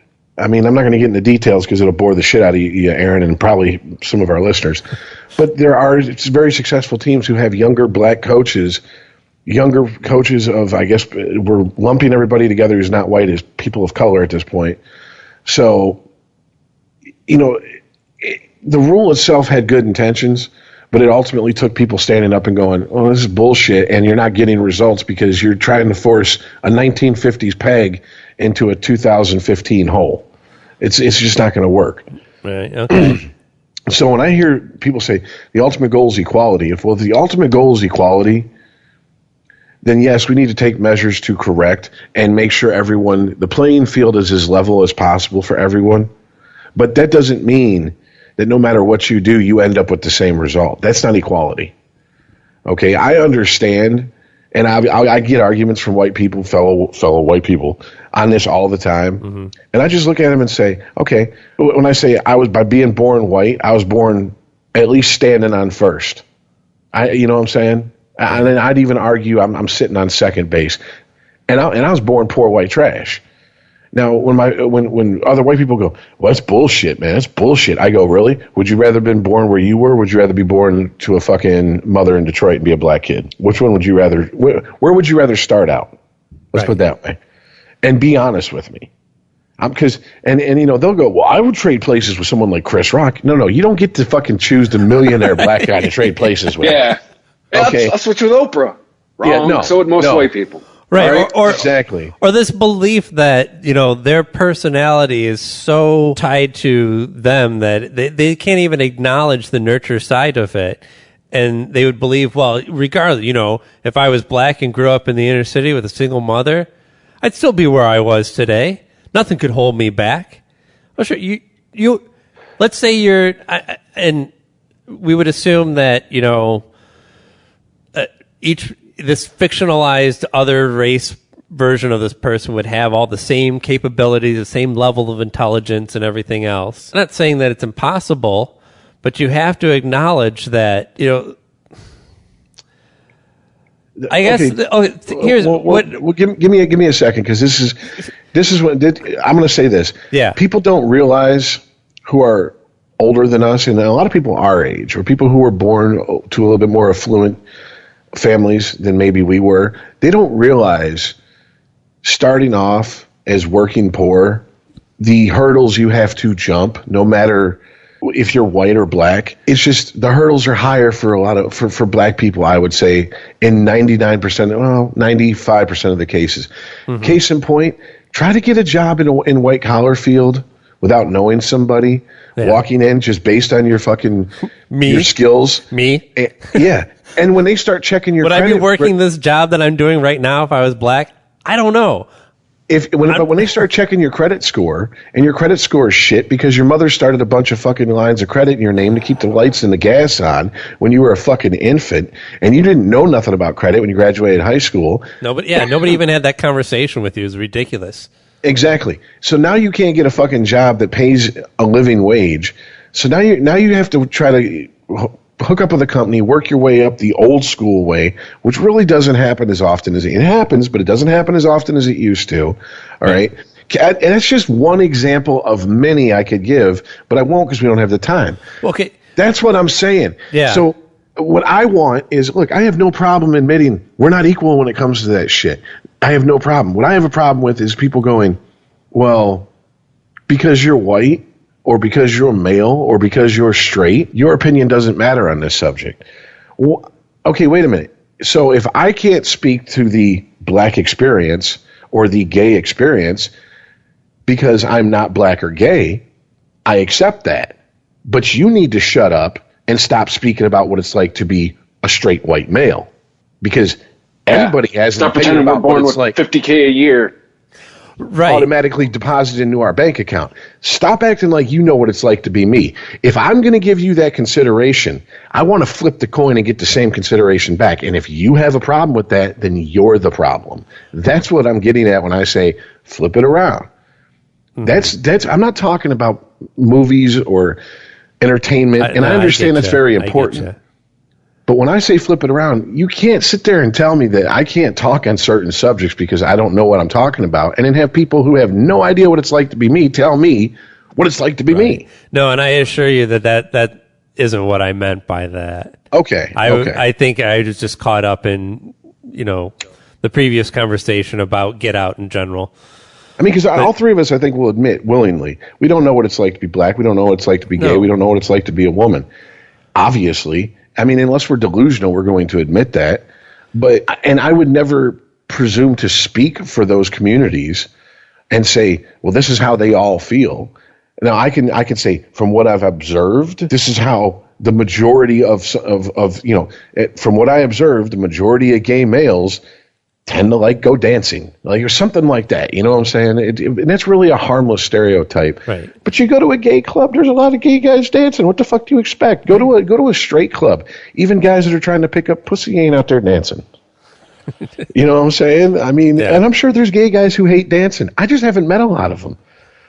I mean, it's just, I mean, I know I'm kind of half-assed putting it in a humorous way, but it's the way I make my point. It's the way I'm trying to make my point. And I mean, ultimately, if the goal is equality, then we have to start with, we want equality at the starting line. We can't promise equality at the finishing line. It's impossible. We can't do it. I mean, we can, but if we all have the guns fired and we all start at the same time, some people are just naturally faster than others. Some people are going to finish first. Someone's got to finish last. Right. But when you talk about, rules for affirmative action, basically, is what we're talking about. When you're talking about the Rooney Rule, right? I mean, isn't that basically, we're talking about affirmative action? Yeah, it's just I think, they pretty it up for the NFL, yeah. Right. And again, in a perfect world, we wouldn't have to have anything that resembled affirmative action. On paper, it's kind of a ridiculous concept. But to me, when people put rules like that into effect, they're pretty much saying, geez, isn't it ridiculous that we have to go to these lengths? That we have to make laws and rules for the way our organization operates that have to actively push to just think about a black person as a candidate for this position. And it's not going to be the cure for your problem ultimately. Maybe it'll make a difference. Maybe it makes a difference in the lives of few.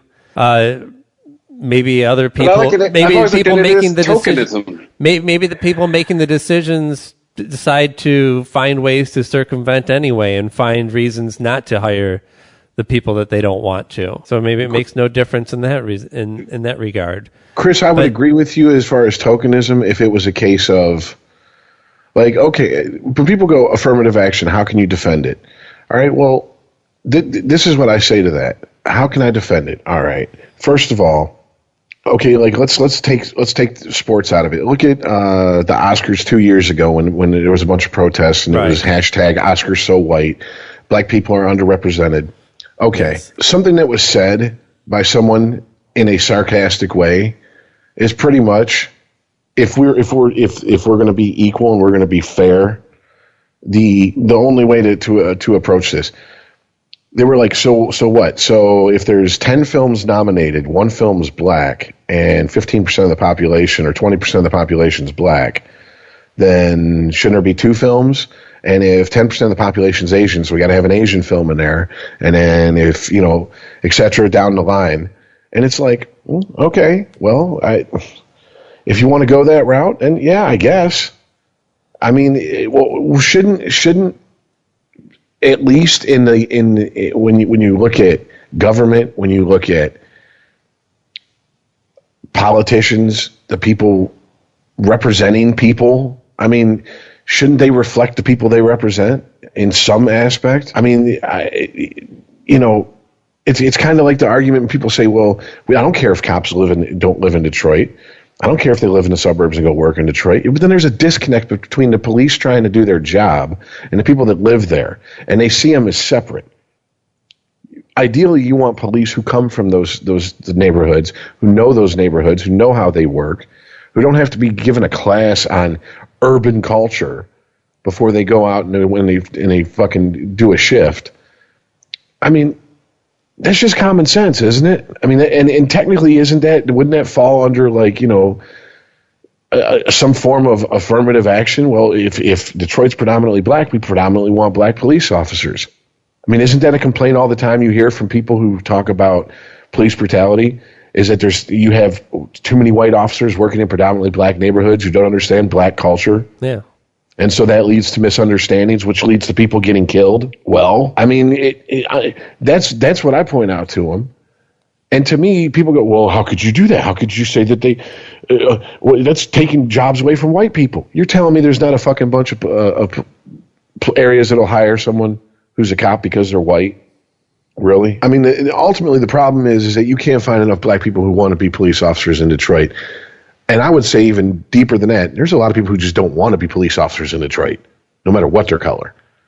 All right, they go there, they put in their 2 years, and then they fucking look for a better job at a better department somewhere else. Right. So in a lot of these situations, it's really the fact that if you just, again, look at the numbers of how, whatever minority you're looking at, what percentage are they of the population, and therefore they should be represented in most areas of life in the same way. I'm not saying that everything needs to be a quota, that our government should be made up of the same percentage of nationalities that we have in our nation. But perfect example, you go to Miami and you work and you talk to cops in Miami, if you don't speak Spanish and English, you're not getting the job. Right.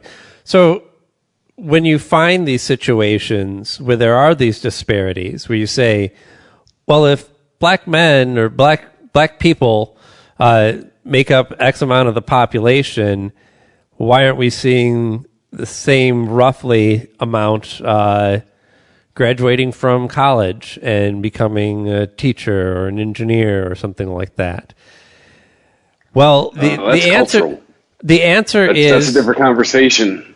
The answer is there's an assumption that there's something institutionalized going on here, in order for there to be that much of a disparity, there's something in the culture that is against bringing these bringing minorities into this into whatever it may be, the police force. So once you're fighting an institutionalized racism, then you have to put in ridiculous policies to try and fight that, to try and stem the tide and hopefully get everybody on the same page of thinking, look, not only does this just make sense to give everyone the same opportunity, that you actually are going to need and want these people in these positions. If you go to Detroit public schools and you walk into a classroom, you're going to see a teacher with a classroom packed to almost bursting at the seams with students. Right. You're going to see maybe if you're lucky, one computer to every 5 students, and I think I'm being awful generous there. Okay. And then you go to a charter school in Detroit, and it's a little bit better. Then you do it, because I have a buddy who teaches, and he's taught in the suburbs, and now he teaches in Detroit. And he started teaching in the suburbs, and it was like almost every student had access to a computer, and the class sizes were smaller. And an emphasis was put more on technology and actual using education. The tools, using the tools that everybody's going to be using in the future, versus just getting asses in the seats, right, for count day. And yes, that's cultural to a point. Okay, and here's another thing that part of the issue I have. If you're going to be pragmatic about situations, then you have to look at situations, whether the facts make people uncomfortable or not, they're still facts. And the fact is, we're going to pull out that big H word, historically, due whether to oppression, cultural influence, whatever, education is not as pushed in inner city communities as it is in suburban communities. That is a problem that needs to be rectified. All right. Mm-hmm. And that's a problem that when I hear people go, well, we don't want big white daddy coming into Detroit and trying to fucking save us. We don't need the big white savior. Yes, you do. Okay, well, you want the guy with all the money to start building schools and hospitals, just like we want the guy with all the money and the country with all the money to do the same thing over in the Middle East. Okay, but Aaron, give me a second. If that's how you really want it, then here is the deal. You have to police your own fucking community. You have to change your own culture. Because if we're not allowed to speak on it, because we're not part of that culture, then you have to do something about it. And if that's how you really want it, then you're going to have to accept the consequences of the outcome of that. And if after 50, 60 years, it's still as dire of a situation, it's time to look in the mirror. Because I'm going to tell you something. Every person I've ever met that succeeded, I'm not talking people that are trust fund babies. I'm talking people that have succeeded in the American dream. They all have one thing in common when it comes to failure. Oh, I know what you're going to say. They look inward first. They don't look outward and go, I failed because my customers are stupid. No. I've worked for owners of restaurants who said one of the reasons that I think we don't get as much foot traffic as we do is because we're in a poor location. We need to look at moving locations. Okay, well, whose fault is that? And if you ask them, they'll flat out say, yeah, I knew when I took over this franchise that it was in a poor location, but I took it over with the hope that as soon as I could flip it and started making some sort of a profit, I could move it to a better location. Right. You know what I'm saying? There's a plan there. It's not just, well, it's my customers. No, there's no customers, so fuck it. I'm going to throw my hands up and call it a failure of a business. Right. That's why I was against the bailout of the auto industry. God, that's what I deal with every day. They can't compete with... It's that kind of attitude. They can't compete with China. It can't be me. Something else. Well, so if that's, once again, if our goal is to ultimately be equal in give everybody equal footing from the start, then we're going to have to deal with things that are uncomfortable, that people are going to go racist. Okay, well, guess what? The facts don't. I used this saying the other day on Sporgy, and I'm going to use it again today. truth and facts are like rain. It don't give a fuck who it falls on. Okay? You can cry about it all you want. And you can call racist, and you can say, you privilege and all this bullshit all you want. That don't change the situation. It makes you feel better for the moment. It's the comfort food of verbal diarrhea. But congratulations, you feel better. Now, what have you accomplished? Nothing. In fact, you've done the opposite of getting forward momentum going, because you've continued to drive a wedge between groups of people who, if they work together, we could get forward momentum going. Yes. Yeah. So when I say flip the script or flip the coin, what I'm basically saying is, and I understand that now that we've talked about it, you were like, I wasn't saying that. I get where you're coming from, Aaron. But it's just in case anyone listening is like, well, he's still full of shit. Well, you might believe that, but what I'm saying is, I have no problem helping people if they want help. But if you tell me I got this, I don't need your help, and I go, are you sure? Yes, I'm positive. Okay. And I step away and you fail. Don't be pointing a fucking finger in my direction when you're on the ground sitting there going, well, I failed because of you. How the fuck is it my fault? If you turn down help, if you turn down, whether it be through government programs or affirmative action laws, whatever you want to point the finger at, if you say those are all bullshit and I don't want them, okay, well, sometimes you need that. I'm sorry, this country wasn't built on people being equal. I mean, slaves were counted as a portion of a person. I mean, that should tell you everything you need to fucking know. If you weren't a wealthy white male landowner, you weren't considered a full person. I mean, it's still kind of like that, just in general. But see, that's the thing, is that we're still so hung up on race. I know, but we're still so hung up on race, and we look at it from that angle and through that prism. And what we're not realizing is that post World War II, it's been a shift at the top to not go, well, we're going to keep them darkies down. It's been, if you don't got money and you're not in the club, we really don't want you here. You make under six figures, especially if you're that wrong type of money. You're that inherited money, or you're that athlete who got the contract, or you're the lotto winner. We're still up here. We're that old school wealth, and you're just rich. So you go be in your rich little suburbs, and we're going to be here in the wealthy community, and we really don't want you around. Fuck lotto winners. That's what's ruining healthcare in this country.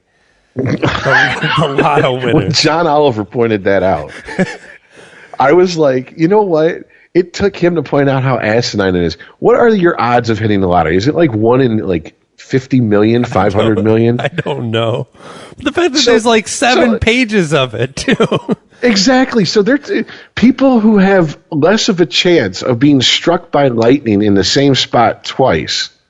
Right. They're worried about hitting the lottery and still sponging off the government. Right. They might as well say, Adam Carolla calls it gambling for dumb people. It's what it is. They should just have a section in there that says, look, we'll cover you the first time you get struck by lightning, but the second time, you're probably doing something to ask for it, so we're not going to cover your hospitalization. Here's the mentality of the people who play the lotto. All right, is this kid, or people who habitually play the lotto, I should say. I used to work with this kid every morning. After we go to the bank, we'd go next door to the party store. I'd get my energy drinks, pack of smokes. He'd get his pack of smokes. And then he'd buy $20 in lottery tickets every day, 5 days a week. Do the math. Then I'd have to hear about how broke he is. He doesn't have a car. Like his baby mama's got to pick him up and drive him to work every day. And I'm sitting there trying to tell him, like, dude, you spend a car payment every month on lotto tickets. And his mentality was just like, well, yeah, but it's the whole I could win big. It's that whole mentality. Like, the wife right now, she does that with Keno at the goddamn bar. Like, she'll come home like, oh, I spent $50 on Keno. Like, it's that whole, we're back to hope. We're back to selling people with nothing to lose. Well, hope. I think that's kind of what you do with the lotto. I mean, it's that whole, because every time she keeps talking about, oh, but I could win. I'm like, that's why you keep playing. That's how they get you. Right. But I could win. But you know what pisses the type of people you're talking about off? The person who buys the one ticket when it's stupid fucking huge jackpot and they win it. Right. That's what pisses those people off. But look, gambling is like any other vice. And if that's what you want to, if that's how you get your rocks off, I don't judge anybody for that. But when it does start interfering with your life in general, with your quality of life, I mean, like, I like to vape. I don't spend so much on vape juice that I can't pay my rent. Like, oh boy, and I can tell you, there's people who look at it as a hobby who spend big money. I mean, every week it's a new mod, a new fucking atomizer, the new this, new that. I'm talking right, probably $600-700 a month they spend, and that's just on the hardware. So yeah, you picked the right example. I mean, because it really is. Look, if it's your disposable income, if it's the money you want to play with, that's fine. It's when it starts being, do I eat today or do I go buy lottery tickets? Right, yeah. Do I eat today or do I go buy booze? I've been in that situation, and I chose to go buy booze. And you know whose fault that was? It was my fault. Right. No one fucking stuck a gun to my head and said, don't eat today. I mean, and this was literally my way of thinking about it when I was in that moment. I can either eat and be sober or have a stomach full of fluid and feel full and be drunk. Well, hey, I'm killing two birds with one stone if I go get drunk. Yeah. Like, that was my rationalization, But these people, I got, just like you, Chris, I had a friend, he didn't buy lottery tickets like the guess the numbers right lottery. He bought the rub-offs. And he would literally this kid would buy too. Yeah, he would sit in my car, scratch them off, go, oh, I won, go back in, and spend his winnings on more tickets until he finally he was back to zero.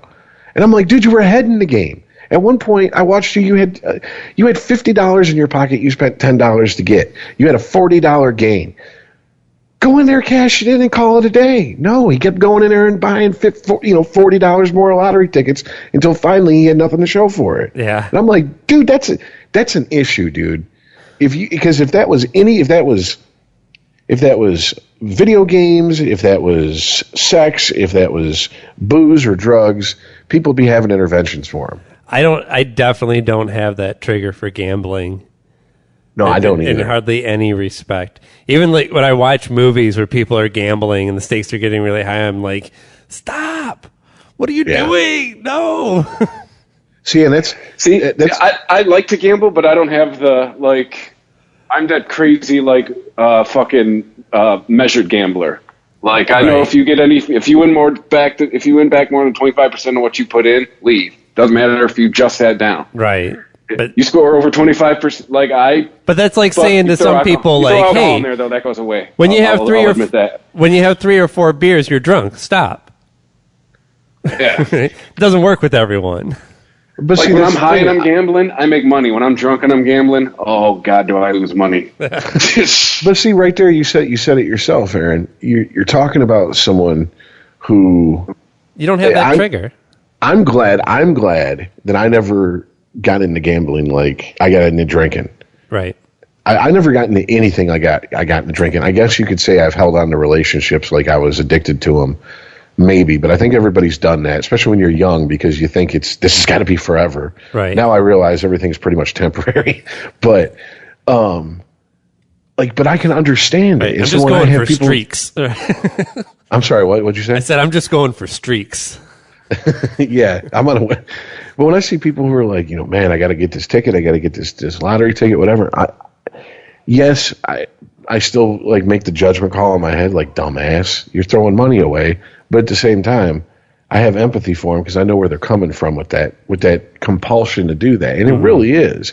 And it's an easier one to hide than drinking and drugs. I mean, it really is, because if they do it it's socially at the counter, acceptable.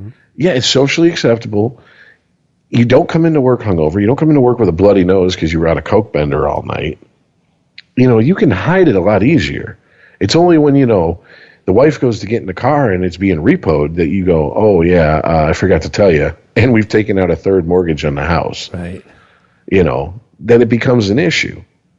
So, that's something I'm glad never got its hooks in me, because my addictive personality, shit. I'd be in a Subway basement. I'll suck your dick for a rub off. Right. I'll take even one of the $2 ones. Don't even have to be the fancy $5, $10 ones. All right. I think we got to wrap it up for this one. Hey, Chris, you got your positive thing for the week? Vote.org. Just every time I see some go down in Washington, it's like, Jesus Christ, people, just go vote. If you voted, this would not have happened. Vote.org. You just go there, you type in all your pertinence. It tells you where to go register to vote. Yeah. All that fun shit. I firmly believe that if just more people voted, it's not about the people. People are always going to vote crazy out there and have crazy beliefs and believe the wrong people. But if more of this country voted, we probably wouldn't be in this situation. I have no numbers to back that up. It's just a feeling. Well, like I don't want to co-opt your segment, but yeah, I was going to say, I could throw one out there that's not vote.org, but am I stepping on your toes? No, do it. It's our show. You're on the show too. Check out the Innocent Project. Go ahead and Google it. Check it out. Yeah, Innocence Project. Yeah, look at some of the work they're doing, and if you're looking for something to throw your weight behind because you got free time, or you just like, I haven't seen a cause that I can get behind, it might be one that you might be willing to put a little elbow grease into and a little time into. No, because these stories don't always hit the news, but it's constant. If you're paying attention, there's always a story about somebody who spent sometimes decades in prison for a crime they didn't commit. Exactly, yeah. And it's amazing what a few loud voices will do to tip the scales sometimes in those situations. Right. So, because they're eventually like, fine, we've got plenty of black people in jail. Have this one. Shut up. Jesus. As cynical as that is, I kind of believe it is that way in certain parts of the country. Yeah. Oh, God, I can't disagree with you. Sorry. You're trying to end on a positive note? I'm going to thank everybody. Yeah, I know, right? Well, I mean, Rich did a positive thing and named the show right at the end. So we're good there. What's the name of it? Oh, crap. What did he... Oh, shit. I had it, and fuck. Flip the script? I don't know. It was a very rich comment. What were we talking about? I don't remember. What's a rich comment? Wait a minute. I don't know if I'm comfortable with a rich comment. I'll find it when I add it. Why am I a definition of something? It was a richism, Yeah, there you go. Thanks everybody who's been listening, who has downloaded. I've been finding out in the last week or so that a lot more people listen than I thought. So that's cool. Make sure that you're following us on social media at Unregimented Pod on Twitter, and then at Unregimented. I think it's just at Unregimented on Instagram. You can email the show unregimented@ChristopherMedia.net. Oh, Superfan Dawn, gotta say thanks. She hit the donate button again. Did she paid like the Adobe bill or something this month? Thank you, Dawn. Thank you so much, Dawn. If we ever get our shit together and we get merch, we got to give her a free T-shirt at least. Ironically, she did actually mention in her comment on PayPal that she would love to buy some merch from two of her favorite can't miss podcasts. That's a direct quote. Wait, could you repeat that? You broke up for a sec there. Oh, she did mention in her PayPal comment that she would like to buy merch from two of her can't miss podcasts. Oh, nice. One being this one, the other one being the Weedsman podcast, which is available yesterday. If you're listening to this on Saturday, it's yesterday, or next Tuesday on iTunes or ChristopherMedia.net. Thank you, everybody who has been listening, downloading, sharing. We will catch you next week. Yeah. See ya. All right, later, guys. Okay, so real quick, because I know that Aaron, you got to get to bed and all that.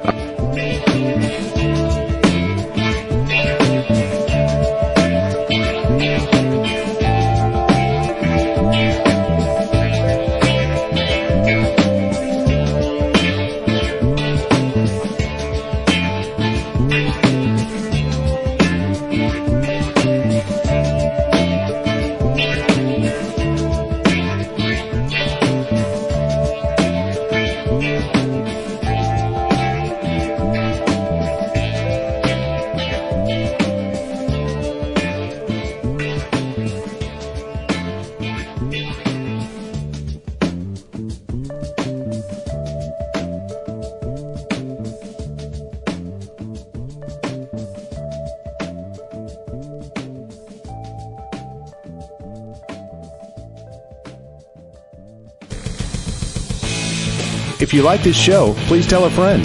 Please follow us on Twitter and like and share us on Facebook by searching for Christopher Media. You can subscribe to all ChristopherMedia.net shows for free on ChristopherMedia.net. Please make sure to rate and comment on all your favorite Christopher Media shows. Thank you in advance for supporting Christopher Media by clicking on the PayPal button and by clicking through to all the sponsors who support ChristopherMedia.net. Thank you for visiting ChristopherMedia.net, and thank you for listening.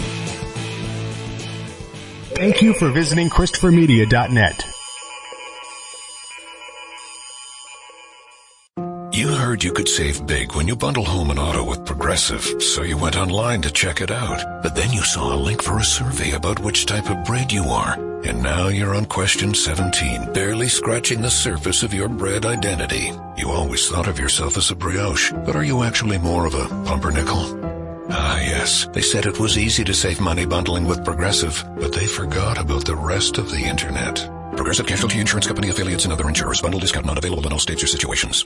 At Jewelers Mutual, we're a little obsessed with jewelry. Obsessed like auctioneers with talking fast. 50, we're gonna fit sold. Pop stars with auto-tune. Yeah. And dentists with asking questions. So, how did he propose? After they've put their hands in your mouth. Great. Yes, we've made jewelry our obsession for over 100 years. We love it so much we named our kids Ruby, Amber, and Opal. Venti soy latte for Opal? At Jewelers Mutual, we insure jewelry and only jewelry, which is why people who are also obsessed with jewelry trust us with theirs.